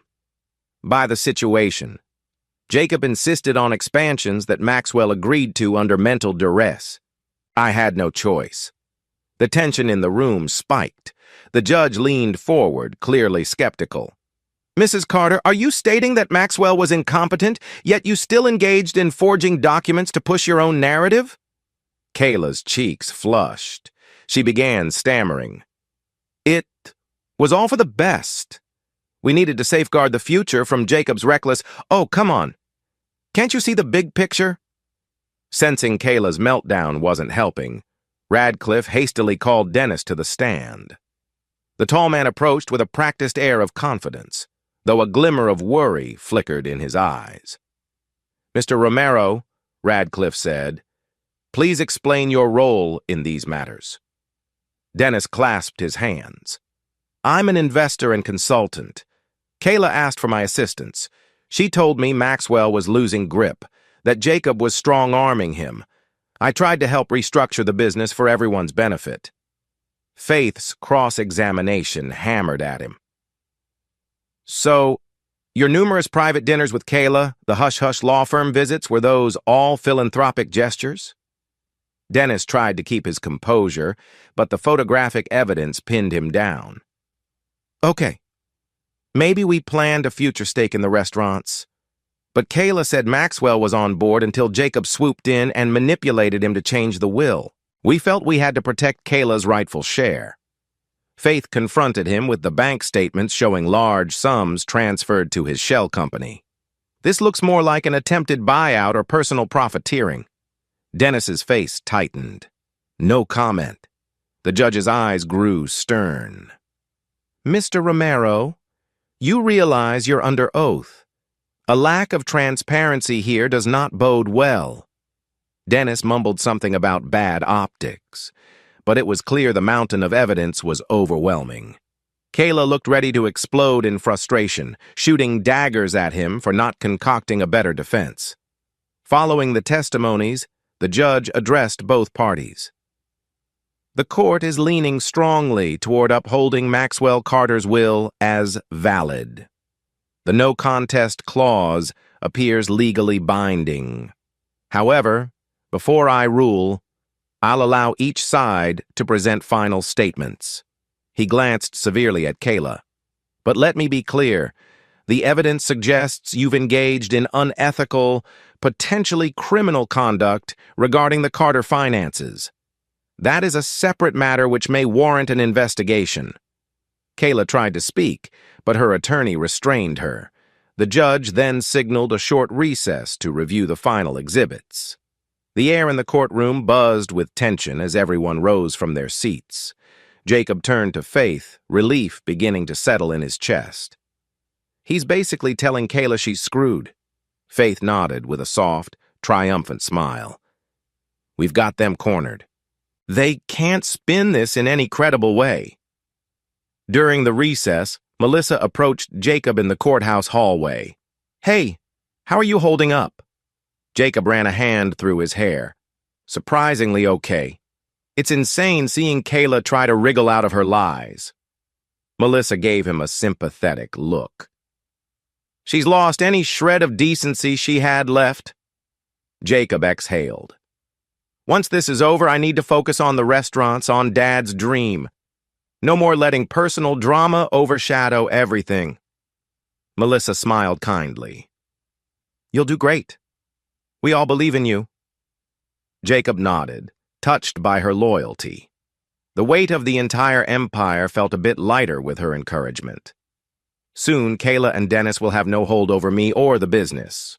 Chapter 7. After the tense court session, the media seized on every juicy detail. Headlines like "Cheating Wife's Battle Over Carter Empire" and "Dennis Romero, Knight or Knave" splashed across local news. Paparazzi camped outside the Carter HQ, snapping pictures of Jacob whenever he entered or left the building. Jacob tried to ignore the cameras, but at home each night, he couldn't fully escape. News broadcasts replayed Kayla's meltdown on the witness stand, stirring up public fascination. Social media teemed with speculation. Some folks painted Jacob as a cunning son forcibly disinheriting his wife. Others viewed Kayla as the classic gold digger. Lines were drawn, and drama soared. Sleep came in fits and starts for Jacob. He dreamed of Maxwell lying in a hospital bed whispering, "Don't let them win," over and over. Then Kayla's voice would echo, accusing him of neglect and betrayal, followed by Dennis's mocking laughter. Jacob often jolted awake, heart hammering, realizing it was just a nightmare. In those dark hours, alone in his father's old study, Jacob would remind himself, this is bigger than personal pain. It's about justice for Dad's legacy. That thought steeled him against the swirl of rumors. Early one morning, Faith called him. "We found offshore accounts in Kayla's name, matching the suspicious transactions from your father's records. If we prove these accounts exist, we can push for criminal charges." Jacob listened, fighting a surge of anger. Offshore accounts? She was planning to siphon money out of the country? That's what it looks like. She likely wanted an exit strategy if she lost the legal fight. Dennis might have guided her. Jacob set his jaw. "Let's make sure we use every piece of this. I want them to face the full consequences." Faith's voice was steady. "We will. We're coordinating with law enforcement, too. Kayla doesn't realize that forging documents and funneling corporate money to an offshore account can land her in prison." Jacob nodded grimly, imagining Kayla's face behind bars. Part of him still felt pangs of sorrow. This was the woman he once loved. But she had crossed too many lines. No mercy now. That afternoon, Jacob was in Maxwell's old office, studying a proposed expansion plan for a new restaurant, when his cell rang. Kayla's number flashed on the screen. He hesitated, then answered. "Jacob," Kayla's voice came through, shaky. "We need to talk. Alone." He stayed silent, letting her continue. "Look, everything's spiraling out of control," she said, her tone flipping between anger and desperation. "Maybe we can settle. I'll sign something that acknowledges your father's will. Just give me some financial security. Don't push for criminal charges." Jacob felt a cold satisfaction. So now she's groveling? But he kept his voice impassive. "Why should I trust anything you say, Kayla?" She inhaled sharply. "Because we were married. We built a life together once. Let's end this civilly." Jacob almost laughed. "Civilly? After you tried to sabotage the entire empire, slander my father's sanity, and defraud me?" She stammered. I was in a bad place. Dennis pushed me. I was lonely. You left me for your fancy culinary training." "Don't blame me for your choices," Jacob cut in, anger rising. "You want me to drop everything and let you walk away with a chunk of the fortune?" No. We're past that point. Silence on the line. Then Kayla's voice, trembling with fury. You'll regret this, Jacob. I'm giving you a chance to avoid a bigger scandal. If you keep fighting me, you'll face the consequences. He clenched the phone. Let me be clear. I'm not afraid of you or Dennis. You dug this hole. Now, live with it. He hung up, heart pounding. Immediately, the phone buzzed with another call from her. He ignored it. While Kayla tried to broker an underthatable deal with Jacob, Dennis had his own ideas. Jacob got word from Faith that Dennis was meeting with the district attorney's office, presumably offering to testify against Kayla in exchange for a lighter sentence if criminal charges were filed. Faith laughed when she relayed the news. He's basically throwing Kayla under the bus to save himself. Typical pattern, dog eat dog. Jacob rubbed his temples. Good. Let them cannibalize each other. It'll only strengthen our case. He pictured Kayla's face when she realized Dennis was turning on her. A pang of savage satisfaction rippled through him. They conspired to wreck my life, but now they're devouring each other. Poetic justice. Amid the legal storm, Jacob refused to let the Carter brand languish. He spearheaded a new initiative to introduce fusion Italian dishes across the chain's restaurants, infusing regional American flavors with traditional Italian techniques he'd mastered in Florence. He called it the modern Tuscan menu, featuring items like balsamic glazed pulled pork ravioli and rosemary-infused cornbread polenta. Chefs across the different bistros reacted with enthusiasm. A wave of excitement caught on, overshadowing the negative headlines about Kayla and Dennis. Your father would be proud, Melissa told Jacob one afternoon while they sampled new recipes in the test kitchen. He always wanted the Carter chain to evolve, not just stay static. Jacob tasted a spoonful of saffron-infused chicken risotto. This is good, but it needs a bit more depth, maybe a dash of lemon zest. Melissa grinned. You have an amazing palate. Jacob shrugged, a small smile forming. For a moment he felt normal, like a passionate chef, rather than a man locked in a high-stakes war. As the next court date loomed a more decisive hearing that might finalize the outcome, Faith gathered every shred of evidence, from the new offshore discoveries to staff affidavits.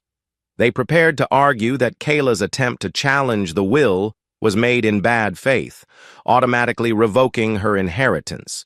Faith also aimed to file a motion recommending criminal investigation based on the forged documents and the orchestrated embezzlement. Jacob sat in the law firm's conference room with Faith, Melissa, and a few junior associates, reviewing strategy. Once we present the offshore account details, Faith said, flipping a page, the judge will have no choice but to see Kayla's malicious intent. Coupled with Dennis's probable cooperation, it's ironclad. Melissa leaned forward. We should also highlight the negative impact on staff. Kayla essentially stole from employees future pay raises, expansions, and benefits. That moral angle might sway the judge to be harsher. Faith nodded. Agreed. Maxwell's legacy is about fairness and quality. Kayla's greed undermined that at every turn. Jacob quietly listened, absorbing the confidence around him. This is my father's team, all fighting in his memory. He squared his shoulders. Let's do it. Meanwhile, local newspapers began publishing exposés on Kayla's offshore accounts, insinuating possible money laundering. The public turned even more against her. The initial sympathy Kayla garnered by playing the heartbroken widow evaporated. Columnists labeled her a manipulator, especially after the leaked photo of Kayla and Dennis kissing in a hotel corridor surfaced. Jacob refused to comment publicly, except for a single press statement. We trust the legal process to affirm Maxwell Carter's wishes. Our focus remains on serving quality dining to our loyal customers. That calm, unwavering stance earned him praise for professionalism in the face of scandal. Kayla, now largely isolated, retreated from the public eye. Even her family members seemed to distance themselves, uncomfortable with the swirling accusations of fraud. Dennis stayed out of the spotlight too, apparently focusing on cutting a deal with prosecutors. One evening, Jacob received a surprising phone call from Kayla's cousin, Rochelle. He barely knew her, but she spoke quickly, voice trembling. "I just want you to know, Jacob, the entire Barnes family is mortified by Kayla's actions," she said. "We had no idea she was mixing with that Dennis guy. My parents have cut off contact with her." Jacob exhaled. "I'm sorry it came to this. Kayla made her choices." Rochelle hesitated. "She was always ambitious, you know, obsessed with money and status. But we never thought she'd stoop this low. I hope you come out on top, truly." "Thank you," Jacob said quietly, heart heavy with the notion that Kayla's greed had cost her not just her marriage, but her entire extended family's respect. He ended the call, thinking, Kayla has nowhere to run now. She's cornered. Late that night, Jacob wandered through Maxwell's study, trailing his fingers over the spines of old cookbooks and business manuals that his father had collected. The place felt frozen in time, a museum to Maxwell's ambition. He paused at a framed newspaper clipping from years ago, showing Maxwell at a ribbon-cutting ceremony for the chain's 10th restaurant. The caption read, "Maxwell Carter, building a culinary legacy one dish at a time." "I won't let them tear it down," Jacob vowed silently. Kayla and Dennis had tried to break the Carter empire, but now they'd face the consequences for underestimating Maxwell's cunning and his son's resolve. Chapter 8. The day of the decisive hearing arrived like the calm before a storm. The sky was overcast again, a light drizzle spattering the courthouse steps. Jacob stepped out of his car, escorted by Faith and Melissa. Photographers flashed cameras in the damp morning air, but he kept his face impassive, jaw set. Inside, the courtroom was packed. Reporters, curious onlookers, even rival restaurateurs had come to witness the final showdown. Kayla and Dennis sat on the defense side, with separate lawyers, now tension evident in the space between them. Kayla shot Dennis a glare that could melt steel. He pretended not to notice. Judge Wallace entered, commanding silence. After a few preliminary remarks, Faith rose to present the culminating argument against Kayla's challenge of Maxwell's will. "Your Honor," Faith began, voice resonating, "we have demonstrated Kayla Carter's deliberate acts of fraud, her clandestine dealings with Mr. Dennis Romero, and her efforts to falsify financial records. New evidence further confirms she concealed funds offshore, anticipating a legal battle she never intended to fight honestly." She paused for emphasis. "All of this reveals her will contest was filed in bad faith and attempt to gain leverage rather than a legitimate claim." Judge Wallace glanced at the thick file Faith handed over. Faith continued, "We request immediate enforcement of the no contest clause. Kayla Carter should be disqualified from any inheritance. Additionally, we submit these findings to law enforcement for potential criminal charges." She moved to her seat, confidence shining in her posture. Radcliffe, Kayla's lawyer, rose, clearing his throat. "We maintain that Maxwell Carter was under undue influence by his son, Jacob. The so-called evidence of fraud can be interpreted differently. Mrs. Carter was protecting the legacy from Jacob's reckless expansions. As for the offshore accounts, there's insufficient proof." Faith interrupted with an objection. "We have direct banking logs and the bank's own confirmations." Judge Wallace raised a hand for silence, eyeing Radcliffe coolly. "Do you have anything substantive, counsel?" Radcliffe stammered, scanning his notes. We believe Maxwell's mental capacity was questionable." The judge frowned, flipping through the medical evaluations from Maxwell's doctor. The testimony from Dr. Martinez states that Maxwell was lucid, which was corroborated by multiple staff and family members. You have no evidence to the contrary, just speculation. That's not going to fly. Kayla shifted in her seat, her face a thundercloud of panic. Dennis maintained a studied blankness, as if resigned to fate.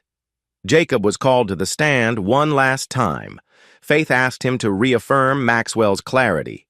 He recalled vivid moments like Maxwell instructing expansions, checking performance reports, and specifically discussing the no-contest clause. Each anecdote painted Maxwell as deliberate and wise until his final days. When Faith finished, the judge eyed Jacob. "Mr. Carter, do you have any personal statement before I make my ruling?"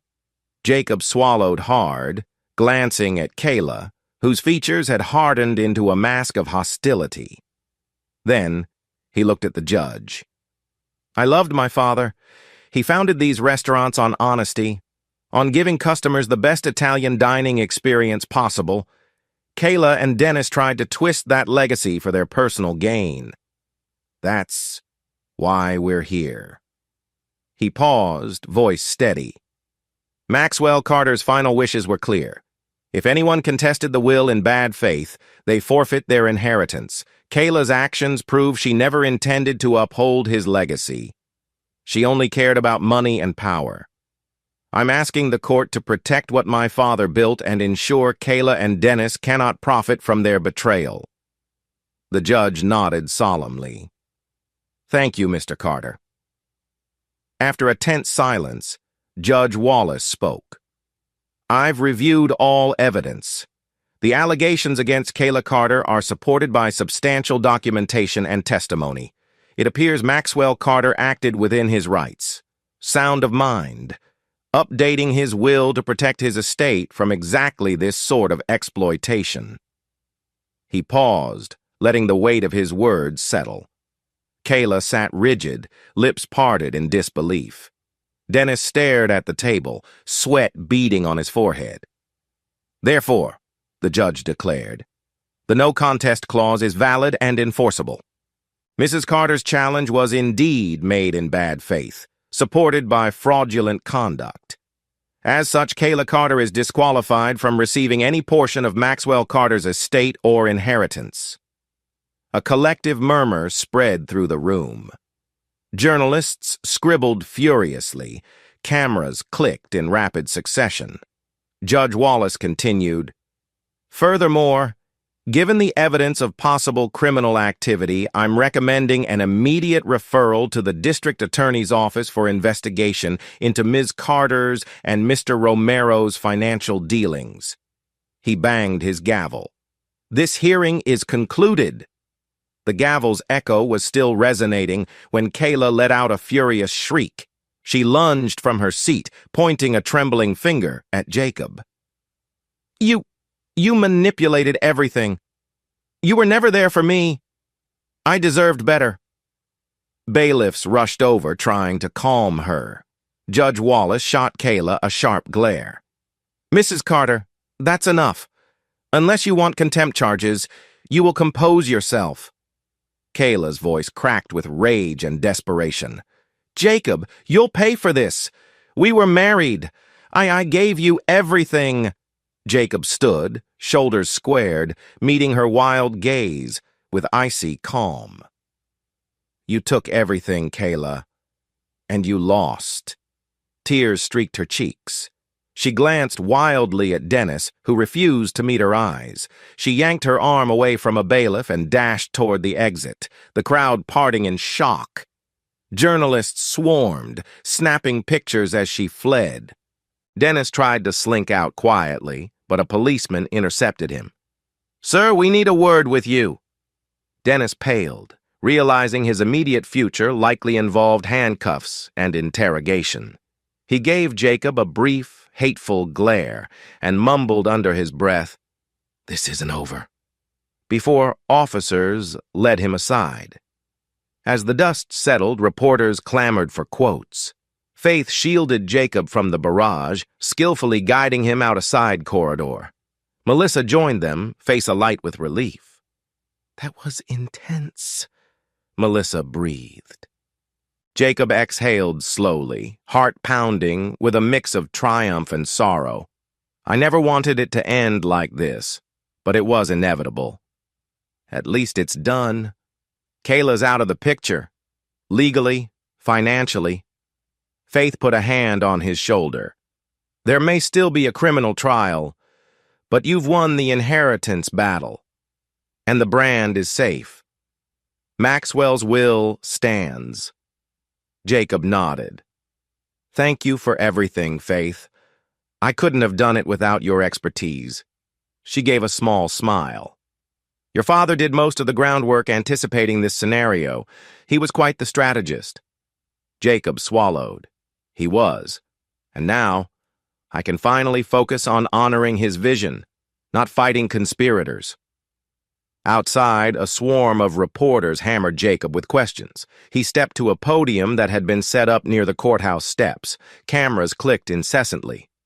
My father's final wishes have been upheld, Jacob announced, voice steady. I'm grateful the court recognized his sound judgment. Carter Restaurants will continue serving our community with the same dedication Maxwell Carter championed. Thank you. He turned away from the microphones, ignoring further questions. Faith and Melissa flanked him, ushering him to a waiting vehicle. Through the tinted windows, Jacob caught a glimpse of Kayla's black sports car squealing around a corner, paparazzi chasing in vain. She was no longer his concern. That evening, employees and loyal friends gathered at Maxwell's table, the newly renamed flagship restaurant. The staff had arranged a modest celebration. Jacob walked in, greeted by cheers and applause. He blushed, not used to such adulation, but felt warmth spread through him. Melissa took a microphone, tapping it gently. Everyone, let's raise a glass. To Maxwell Carter, whose legacy we protect, and to Jacob Carter, who fought tooth and nail to keep it safe. She lifted her champagne flute. The crowd echoed. To Maxwell, to Jacob. Jacob felt a lump in his throat. He cleared it, stepping forward. Thank you, everyone, for believing in me, and for your unwavering loyalty to Dad's dream. Today isn't just about legal victory, it's about ensuring we continue to make Maxwell proud. The clink of glasses rang out, and Jacob's chest swelled with a sense of family. Staff members patted him on the back, offering words of congratulations. Some expressed relief that Kayla's shadow no longer loomed. In that moment, Jacob realized the magnitude of what he'd secured. Not just a personal vendetta resolved, but a future for thousands of employees, loyal customers, and the spirit of Maxwell's culinary legacy. Chapter 9. Jacob Carter woke the next morning, feeling an unaccustomed lightness in his chest. The final courtroom battle was over. Kayla, his cheating and conniving wife, had been decisively stripped of any claim to the Carter inheritance. Dennis Romero, her co-conspirator, faced an imminent criminal investigation and likely a prison sentence. Maxwell Carter's no-contest clause had done its job, protecting the family's culinary empire from the very people who sought to exploit it. It was a moment of victory that tasted surprisingly bitter-sweet. He sat alone in Maxwell's old study, swirling a cup of coffee in his hands as dawn light crept through heavy drapes. Photos of Maxwell lined a nearby bookshelf, images of the man opening new restaurants, shaking hands with famous chefs, or traveling through Italy's vineyards. Jacob breathed deeply, letting the memory of his father's gentle but iron-willed spirit guide him. He whispered aloud, half expecting to hear his father's voice echo in the quiet. I hope I made you proud, Dad. No reply came, of course, but a sense of calm filled him. The chain was secure. The brand's reputation, though tested, had weathered the storm. Kayla's meltdown was splashed across tabloids, with headlines painting her as a manipulative gold digger undone by her own greed.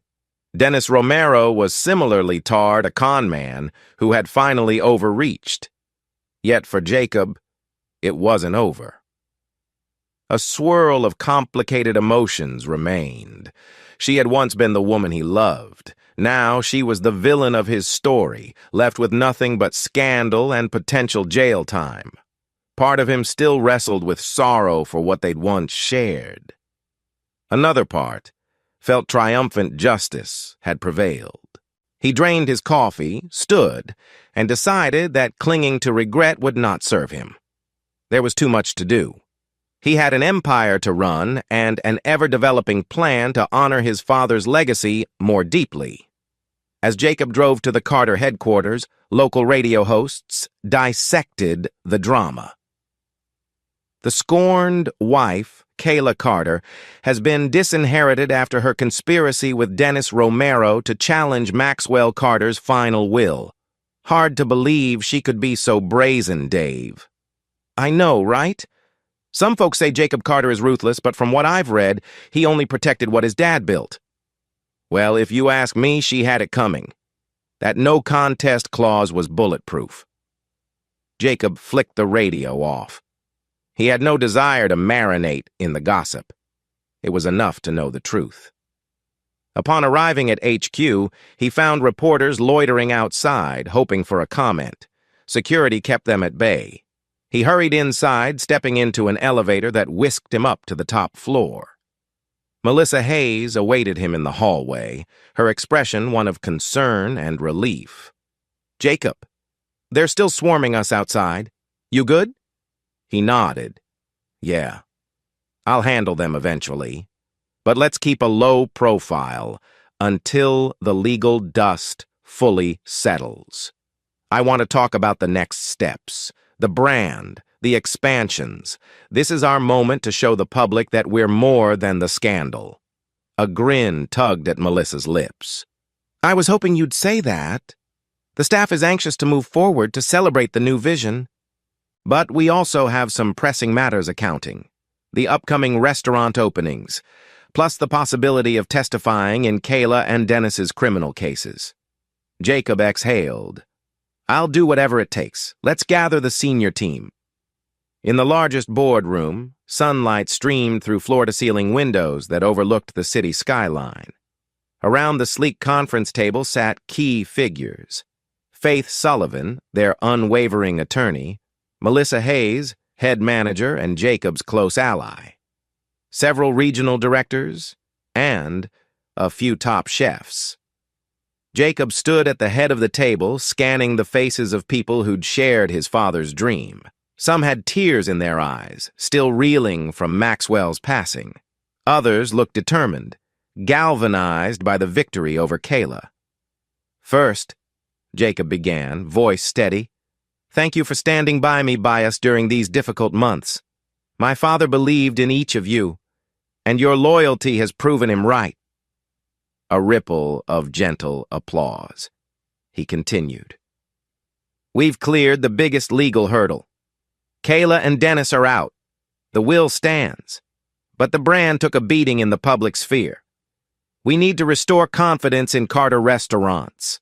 Our customers should know that we remain dedicated to quality, innovation, and the core values Maxwell championed." Faith added, "And to be transparent, Kayla and Dennis will likely face fraud charges soon. The DA's office is reviewing the evidence. You all might be asked to testify. I assure you, we'll handle it smoothly." Heads nodded. The group shifted, eager to hear what came next. Jacob breathed in. "So let's talk about expansions, new recipes, everything. We can't let a scandal overshadow our progress." Chefs chimed in with excitement, describing new fusion dishes that Jacob had inspired like Tuscan-style barbecue pizza, saffron chili risotto, or the hand-rolled pastas with creative fillings. The synergy and positivity around the table felt electric. Melissa concluded the meeting by distributing updated strategic outlines. Everyone departed more energized than they'd been in weeks. Jacob lingered, turning to Faith. "Thanks for everything. This might be the turning point." Faith offered a tight but genuine smile. "You bet. Keep pushing forward. Don't let Kayla's meltdown define you." He nodded, grateful. But a part of him still felt unsettled, as if Kayla's story wasn't fully over. Sure enough, that very day, Jacob received multiple requests for interviews from major outlets. A well-known national news show wanted to feature him in a segment titled Heir to an Empire, Surviving Betrayal and Grief. Another proposed a primetime special on the downfall of Kayla Carter. Jacob politely declined the more sensational angles. Instead, he agreed to a single, carefully chosen sit-down with a reputable business journal that had long covered Maxwell Carter's career. His father had valued genuine journalism over tabloid sensationalism. The next morning, a quiet woman named Andrea from the Chicago Business Review arrived at HQ. Jacob took her to a private lounge decorated with tasteful photos of the restaurant's smiling staff, gourmet dishes, cheerful customers. She set up a recorder, asked if he minded. He shook his head no, and they began. She started gently. "Mr. Carter, first let me extend condolences on your father's passing. I had the pleasure of interviewing him some years ago. He was a true visionary." Jacob nodded, a slight ache in his chest. "Thank you. I miss him every day." Andrea's questions initially focused on how Jacob planned to honor Maxwell's vision, his recipes, his philanthropic leanings, his dedication to quality. Jacob spoke passionately about expansions, the new modern Tuscan concept, and how Maxwell believed in training local talent. Then, of course, she pivoted to the scandal. "Many in the public are curious about the inheritance battle. Some see you as a strong leader who defended your family legacy. Others suggest you might have been, how do I phrase it, ruthless with your estranged wife." Jacob inhaled slowly. "My father left an ironclad will. Kayla tried to manipulate it for her personal gain. I only enforced his explicit wishes. Yes, it was painful, but the evidence of her wrongdoing was overwhelming." Andrea nodded. "What would you say to those who claim you orchestrated her downfall?" A flicker of hurt passed over his face. "I'd say I didn't orchestrate anything. Kayla made her own choices, choices that involved fraud and betrayal. I simply responded with the truth. The courts agreed, so the outcome was fairly clear." The interview continued for half an hour, with Jacob remaining poised, respectful, and sincere. By the end, Andrea thanked him. "You handled this entire ordeal with impressive composure, Mr. Carter. I think our readers will appreciate your candor." Jacob shook her hand, feeling a cautious sense of relief. He hoped the upcoming article might help shift the narrative from drama to redemption. Little did Jacob know, Kayla was indeed crumbling.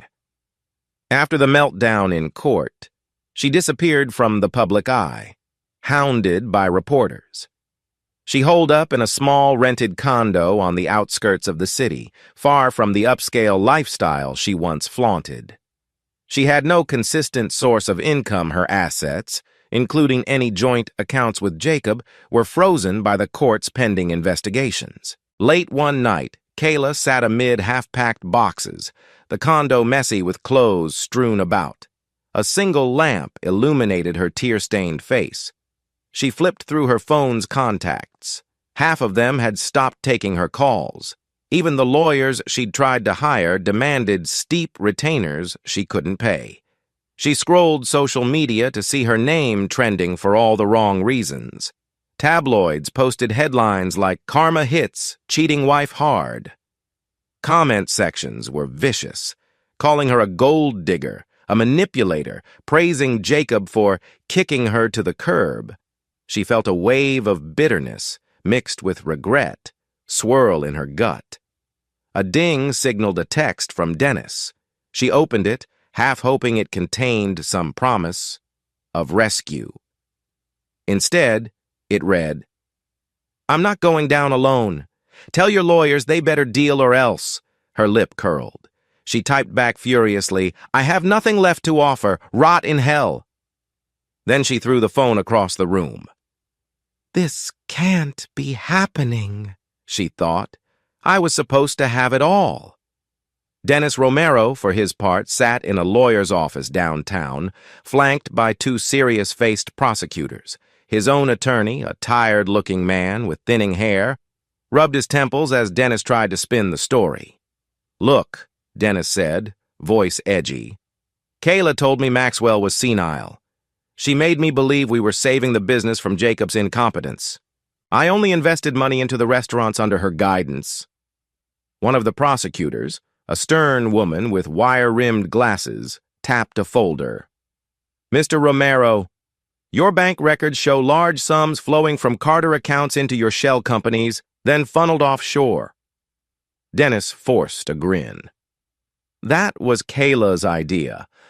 I was just the middleman." The other prosecutor gave a cold smile. "You expect us to believe you were simply an unwitting accomplice, with no personal gain?" His lawyer muttered. "Dennis, the best approach is to come clean if we want a deal." A bead of sweat trickled down Dennis's brow. He swallowed. The walls felt like they were closing in. "Maybe I can still salvage something," he thought. But the prosecutors' stony faces suggested otherwise. They handed him a sheet listing potential charges: fraud, money laundering, conspiracy, enough to put him behind bars for a decade or more. "I'll cooperate," Dennis blurted. "I'll testify against Kayla. She was the mastermind. I'll give you everything you need." The prosecutors exchanged glances. "We'll consider a recommendation for reduced sentencing, but no promises. We want it all. Every detail of Kayla's role. Every financial transaction." He nodded furiously. "Better Kayla rots than me." In that moment, loyalty to Kayla vanished, replaced by raw self-preservation.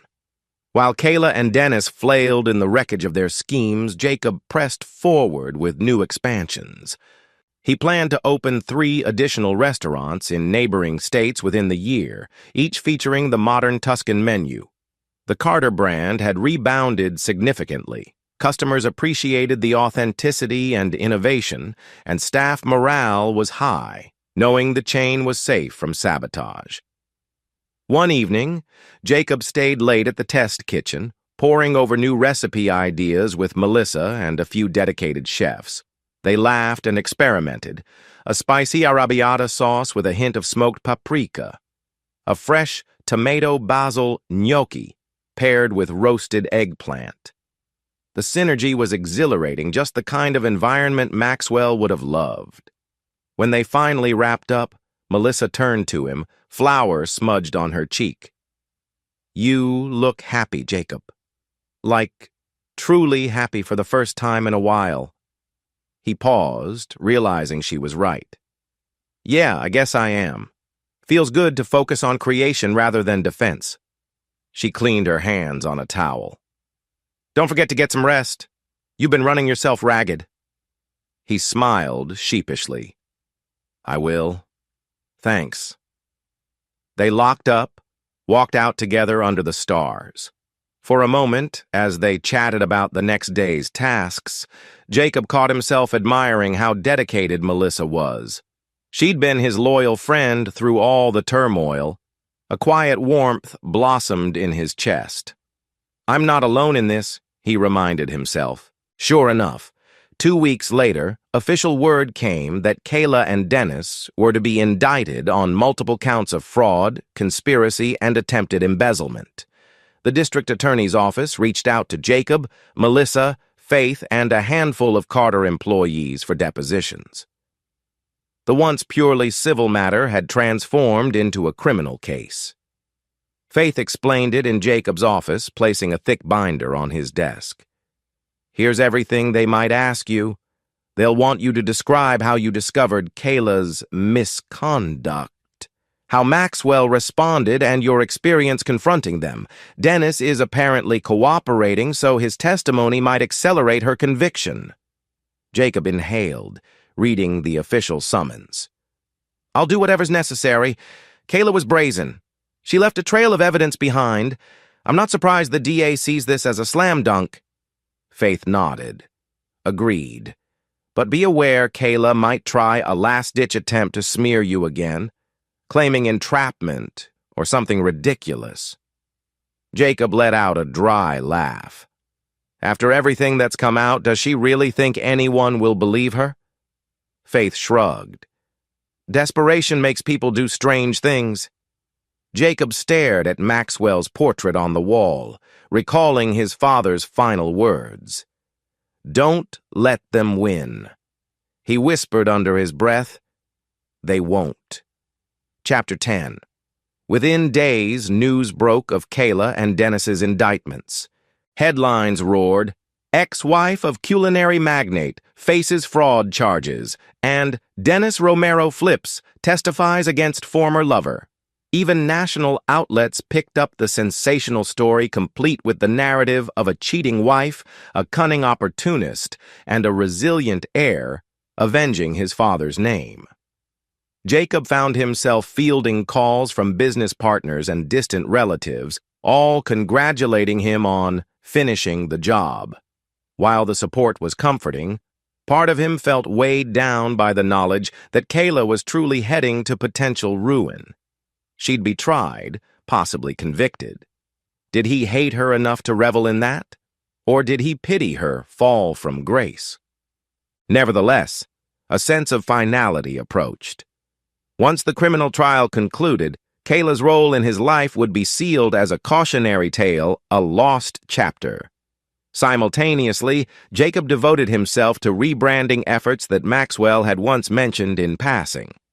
The original Carter restaurants kept their classical flair, but Jacob introduced modern design elements and re-energized the marketing campaigns.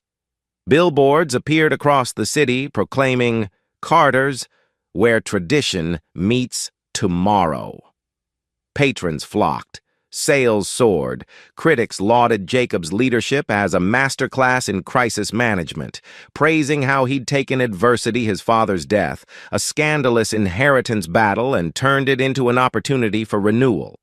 Melissa orchestrated a series of tasting events, inviting influential food bloggers, critics, and local celebrities.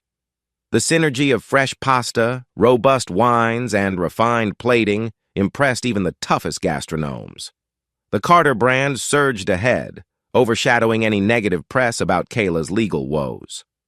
One crisp morning, Faith summoned Jacob and Melissa to a quiet conference room. She had a slideshow projected on the wall. We need to be ready for the criminal trial. Kayla's indicted on 5 counts: fraud, money laundering, conspiracy to embezzle from the Carter chain, forgery, and attempted bribery. Dennis is indicted on 4 similar counts. Jacob folded his arms, scanning the bullet points. And Dennis is cooperating? Yes, Faith said. He's provided a sworn statement detailing how Kayla approached him with the plan. They aim to either forcibly get an early chunk of Maxwell's estate or challenge the will after Maxwell's death. The offshore accounts prove their intent was to stash money abroad. Now the DA wants your testimony to confirm how you discovered their betrayal and confronted them. Melissa listened intently. Will we need to testify too?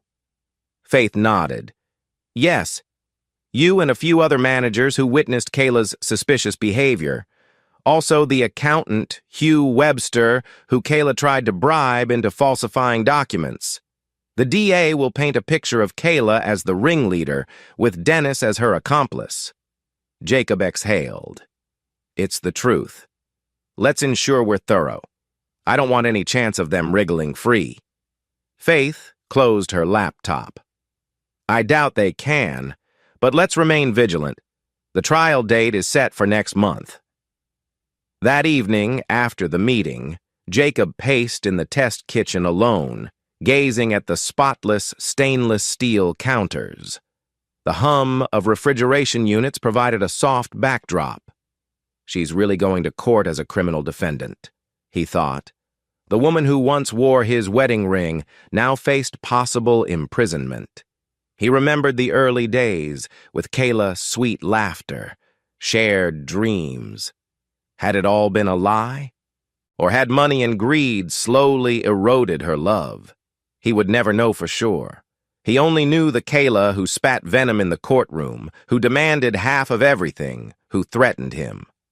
He murmured to himself, "I did the right thing." Maxwell's ghost felt present, patting his shoulder in silent approval. "Yes, you did," a memory of his father's voice whispered in his mind. With that small comfort, Jacob turned off the lights and left. Despite the looming trial, Jacob poured creative energy into launching a philanthropic project Maxwell had once hinted at, transforming a portion of the Carter estate's land into a public garden and culinary school. Maxwell always wanted to give back, he recalled. Perhaps a large green space for local families, plus teaching kitchens for aspiring chefs who couldn't afford formal schooling. The synergy of community service and culinary tradition felt profoundly in line with Maxwell's ideals. He named the project Carter Gardens. Melissa was thrilled, helping coordinate architects, landscape designers, and local nonprofits. They planned children's cooking classes, weekend farmers markets, even a small orchard of Italian olive trees, imported seedlings carefully adapted to Chicago's climate. One afternoon, as they toured the estate's sprawling grounds, Melissa turned to Jacob with excitement. "Imagine a row of basil, tomatoes, peppers, fresh produce we can use directly in the restaurants. Customers could see exactly where their ingredients are grown." Jacob's eyes shone. "That's exactly what Dad would have wanted. A farm-totable approach that's transparent and community-driven." The wind rustled the grass around them, a sense of hope swelling in his chest. From the ashes of Kayla's treachery, something new and beautiful can grow, he thought. Meanwhile, Dennis Romero hammered out a plea deal behind the scenes. Under the agreement, he'd plead guilty to lesser fraud charges, implicate Kayla as the primary instigator, and possibly serve only a few years behind bars rather than a decade or more. The district attorney's office viewed him as an easier target, less cunning than Kayla, more prone to flipping. Rumors swirled that Dennis had provided investigators with reams of text messages, voice recordings, and even video from his phone. Kayla bragging about tricking the old man and forging Maxwell's signature on certain documents.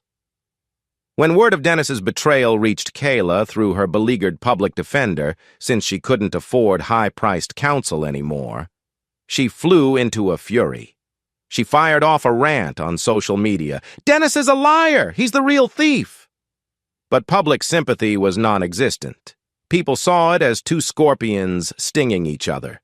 Around this time, a TV tabloid show aired an interview with Kayla's estranged parents. They tearfully described feeling shock and shame at their daughter's downfall. Kayla's mother said, "We tried to raise her right. We don't know where this greed came from." Her father added, "We stand with Jacob Carter. He's always been respectful, and Maxwell was a good man. Our daughter lost her way." The segment was heartbreaking to watch, painting Kayla as an outcast, even from her own blood. Jacob caught a clip of it online, feeling a pang of sadness. Kayla destroyed more than just a marriage. She tore apart familial bonds, he mused. And for what? He closed the browser, determined not to dwell on it. She chose her path, he reminded himself.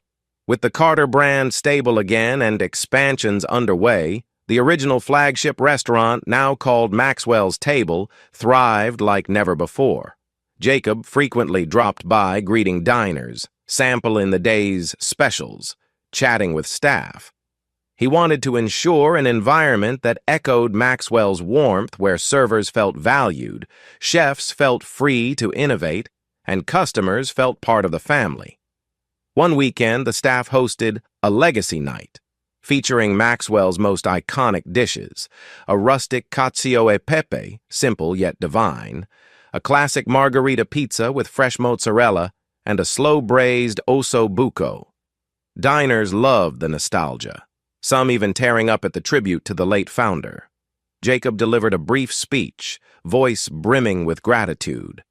Maxwell Carter taught me that food is about love, history, and bringing people together. Tonight, we honor him by sharing the dishes that first made him fall in love with Italian cuisine. Thank you for celebrating with us. The applause was thunderous. The outpouring of goodwill reassured him that the shadow of Kayla's betrayal had not tarnished Maxwell's dream. In fact, it seemed to have galvanized everyone towards something more united and resilient. As the criminal trial approached, tension returned like a creeping chill. Jacob prepared to testify about Kayla's attempts to defraud the estate, the forged documents, and her brazen manipulation. He dreaded seeing her again in a courtroom setting, but knew it was necessary. On the eve of the trial, he found himself once more in Maxwell's study, staring at the old desk where his father once pored over business plans. The antique clock on the wall ticked softly. Each second felt like an echo of Maxwell's voice. "Stand firm, son. End this for good." Jacob opened a drawer, finding a small memento, an old letter from Maxwell, written years ago when Jacob first went to Italy. It read, "Follow your passion, Jacob, but remember your family and integrity must always come first. In times of trial, be strong and honest, and the rest will follow." He closed his eyes. "Yes, Dad. That's exactly what I'll do." Chapter 11. A crisp, cold morning greeted Jacob as he stepped out of his car in front of the courthouse. The air smelled faintly of wet concrete and fallen leaves. Reporters and bystanders crowded the steps again. Security was tighter, given the media frenzy around the cheating wife's fraud trial, as the tabloids dubbed it. Melissa walked beside him, offering moral support. Faith followed, carrying a neat stack of legal binders. "Remember," she reminded him, "just be factual, confident. This is open and shut, with all the evidence. Don't let Kayla's theatrics shake you." Jacob nodded, forcibly calming the swirl of nerves in his gut. The significance of testifying at a criminal trial felt heavier than the civil hearing had. Kayla could lose her freedom. "She did this to herself," he mentally repeated, pushing away pity. Inside the courtroom, he took in the scene. Kayla sat at the defense table, looking thinner, paler. Her public defender, a harried-looking woman, shuffled papers. Meanwhile, Dennis Romero was nowhere to be seen in the audience. He'd negotiated a separate hearing to confirm his plea deal. The prosecutor, a confident man named Reggie Porter, nodded politely at Jacob. When the judge, a stern woman named Judge Allen, took the bench, the bailiff called the court to order. Kayla's eyes darted around, landing briefly on Jacob. He caught a flicker of something: anger, regret, fear, but he steeled himself, offering no emotion in return. Prosecutor Porter began with a concise summary. "We intend to prove that Kayla Carter orchestrated a deliberate scheme to defraud her husband's family business, forging documents, establishing offshore accounts, and conspiring with Dennis Romero to undermine Maxwell Carter's estate. We have witness testimonies and material evidence that leaves no doubt of her guilt." Kayla's defender rose, painting Kayla as a woman misled by a manipulative partner, Dennis Romero, who'd exploited her vulnerabilities during a period of marital strife. The counsel suggested Kayla might have been coerced, that her mental state was fragile due to Maxwell's passing and Jacob's alleged emotional neglect. Jacob listened, frustration building. They're spinning the same story, he thought. That I was the cause. He glanced at Kayla. She sat rigid, eyes cast downward, perhaps rehearsing her next act. The prosecution called a parade of witnesses. Hugh Webster, the accountant. He calmly recounted how Kayla pressured him to falsify financial statements, offering bribes and threatening his job if he refused. Documents were displayed in court, each bearing Kayla's email instructions. Her lawyer tried to suggest Hugh was lying for job security, but his consistent testimony, plus the actual email records, left little wiggle room. Melissa Hayes. She described Kayla's frequent secretive lunches, her dismissive attitude toward Maxwell's decisions, and suspicious after-hours meetings with Dennis. The defense questioned whether Melissa had personal bias, implying maybe she had romantic feelings for Jacob. Melissa responded calmly, "This is about Kayla's behavior, not my personal life." That shut down any attempt to smear her. A Carter restaurant waitress. She had seen Kayla meeting Dennis in the restaurant corners, whispering about estate matters. The waitress's sincerity and mild demeanor made her testimony credible, further shredding Kayla's innocence claim. Bank experts. They traced wire transfers from Carter accounts to Kayla's private accounts, then onward to Dennis's shell companies, eventually stashed offshore. Each transaction date matched Kayla's text or email references. The evidence stacked like bricks around Kayla, building an unscalable wall. Even her own lawyer looked grim. Finally, Jacob took the stand. The prosecutor guided him gently. "Can you explain how you first became aware that Kayla Carter might be misusing Carter business funds?" Jacob recounted the initial clues. Suspicious expenses, the hidden hotel keycard, overheard late-night calls. He detailed the confrontation with Kayla, how she'd angrily deflected.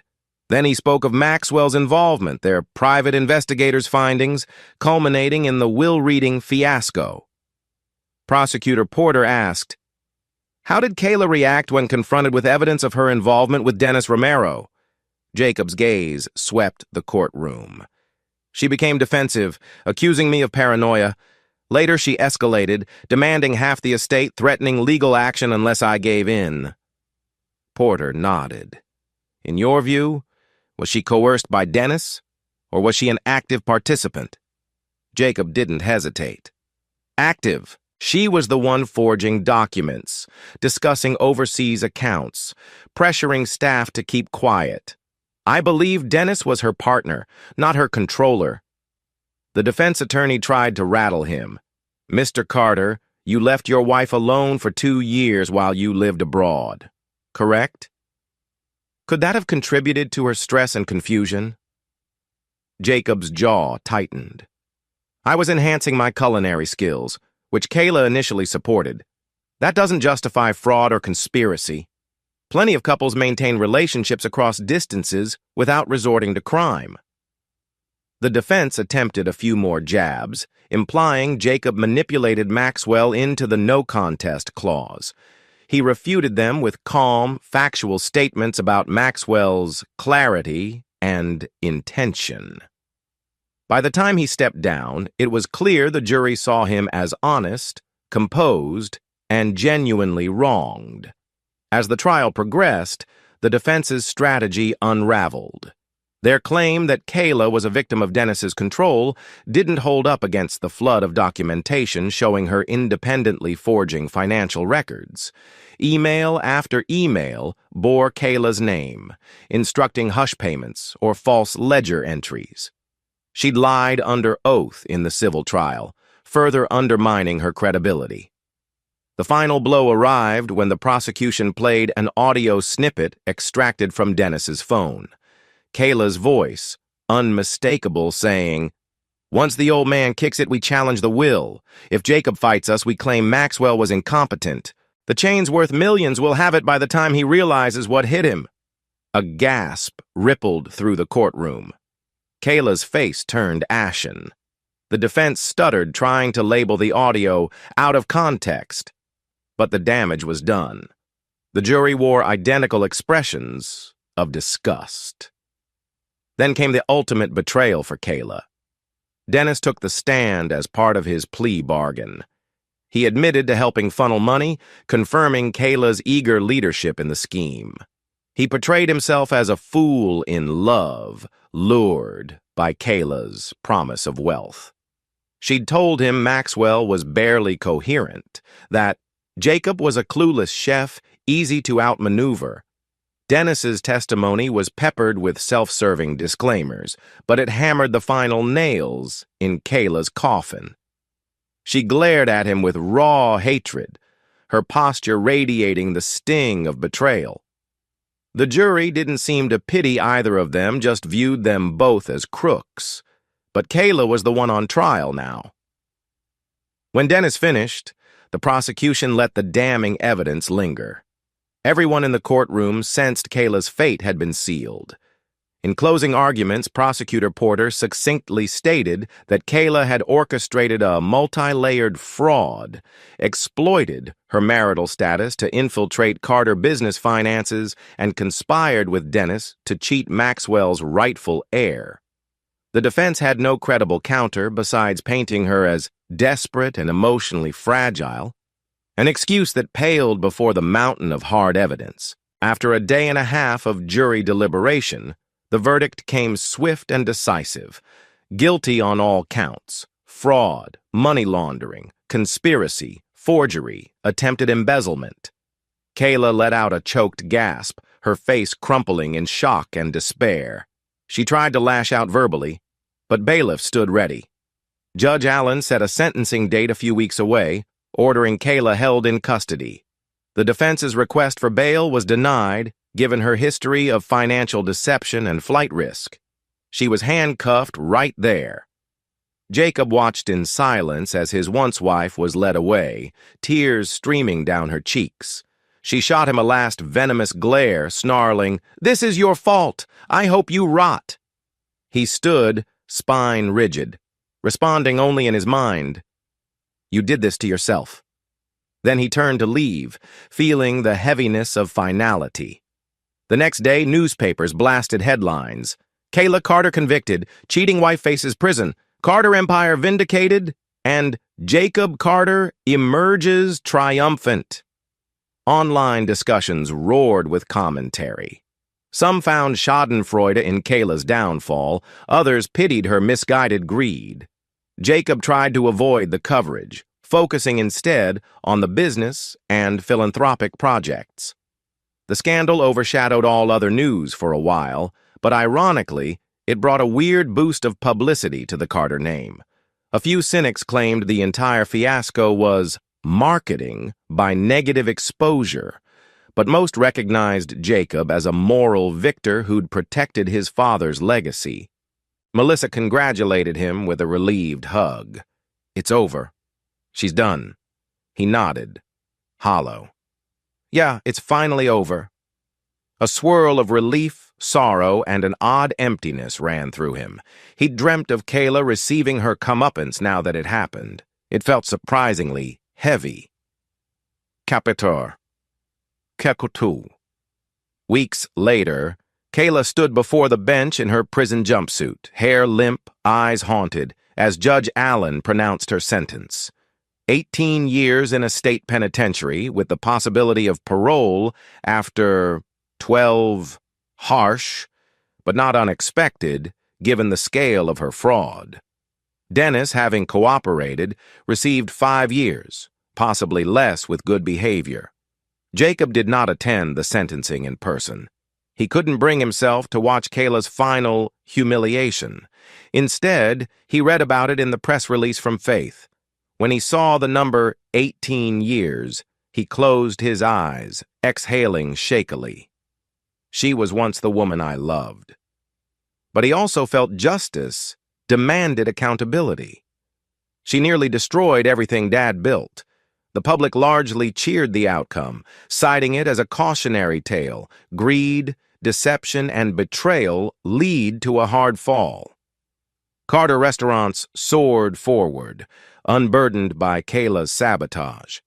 Faith Sullivan summarized it best in a private conversation.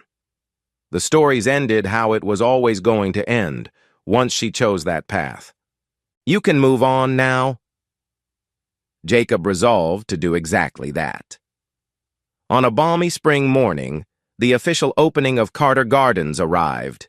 The event was a grand celebration, with local press invited to witness the unveiling of a new philanthropic initiative that combined a free community garden, a small orchard, and a teaching kitchen. A gentle breeze rustled the newly planted basil and tomato vines. Rows of vegetables stretched under bright sunshine, a testament to growth and renewal. A small stage had been set up near the largest greenhouse. Dozens of guests milled around, city officials, educators, local families, and staff from the Carter chain. As music played softly through speakers, Melissa introduced Jacob to the crowd. He approached the microphone, feeling a wave of emotion. Gazing at the fertile soil, the budding plants, he pictured Maxwell's beaming pride. "Welcome, everyone, to Carter Gardens. This is more than just farmland. It's an extension of my father's legacy where we embrace community, cultivate fresh ingredients, and educate the next generation of chefs. Maxwell Carter believed in giving back. I hope these gardens and kitchens become a beacon for that vision." Polite applause scattered, then grew louder as he cut a ceremonial ribbon with oversized scissors. Cameras clicked. Local children, wide-eyed, raced toward the rows of seedlings, excited to learn about planting. A retired chef from one of Maxwell's earliest restaurants led a mini cooking class in the open-air teaching kitchen. The atmosphere brimmed with life, a stark contrast to the bleakness Kayla had brought months prior. Melissa stood beside Jacob, tears in her eyes. "He'd be so proud of you." Jacob gave her a heartfelt nod. "I hope so." For the first time in a long while, happiness filled him wholeheartedly, no disclaimers, no overshadowing gloom. Over the following weeks, the entire Carter chain thrived. The negative press from Kayla's trial waned. Jacob found himself feeling lighter each day, as though a dark chapter had closed for good.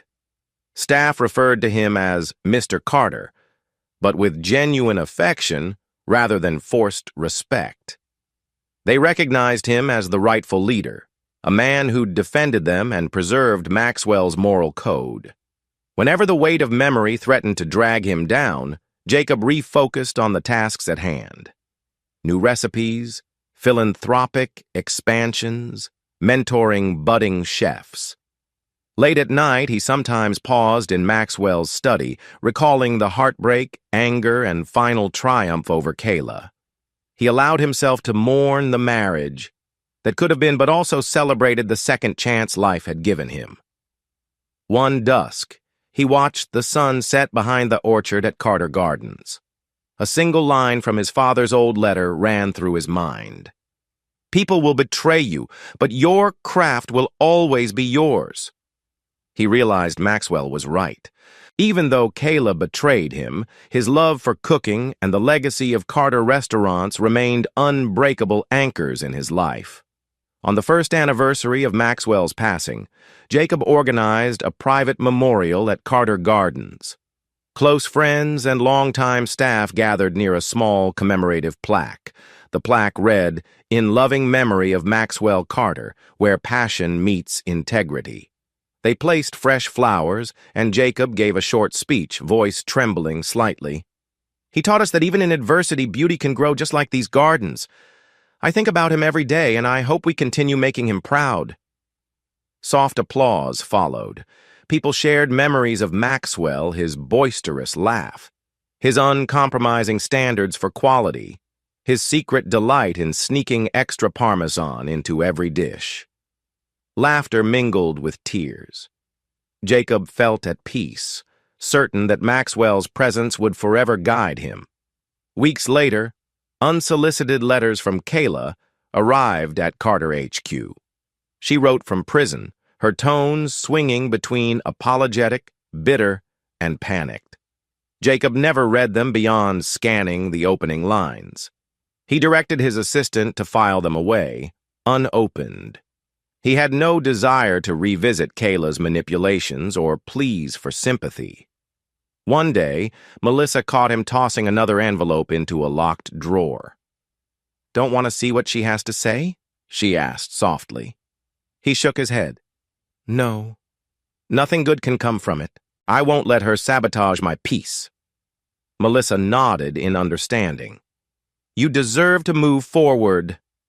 And he did, shutting that drawer literally and metaphorically on Kayla's chapter in his life.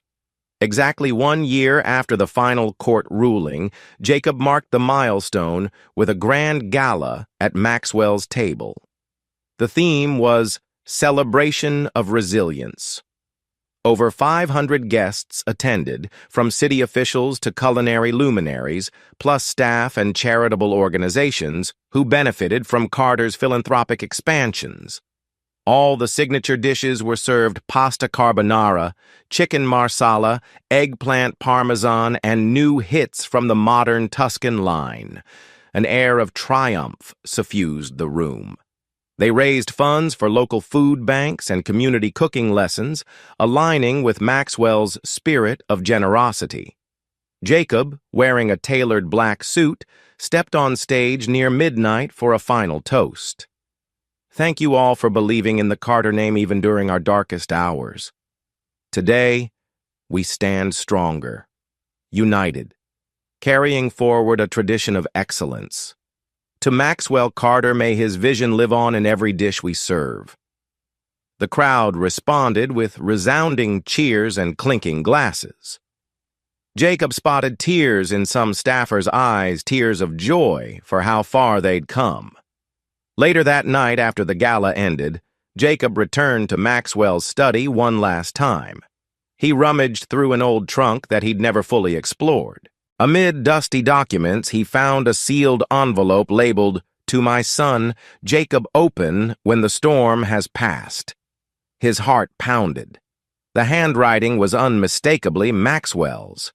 Carefully, he opened it, discovering a short note. "Jacob, if you're reading this, it means the trials I feared have come and gone. You've likely faced betrayal, heartbreak, and the weight of protecting our family's name. I'm sorry I couldn't save you from that pain, but I always believed in your strength. Sometimes life tests us to the brink, only then do we find our true selves. Know this, I'm proud of you, my boy. You carry the Carter flame now, shaping it into something greater. Do not dwell on regrets or bitterness. Let the love in your craft guide you, and share that love with the world.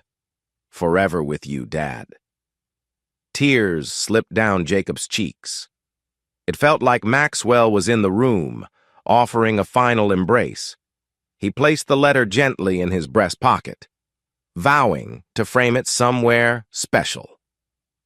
"Thank you, Dad," he whispered aloud. In the days that followed, Jacob found renewed determination.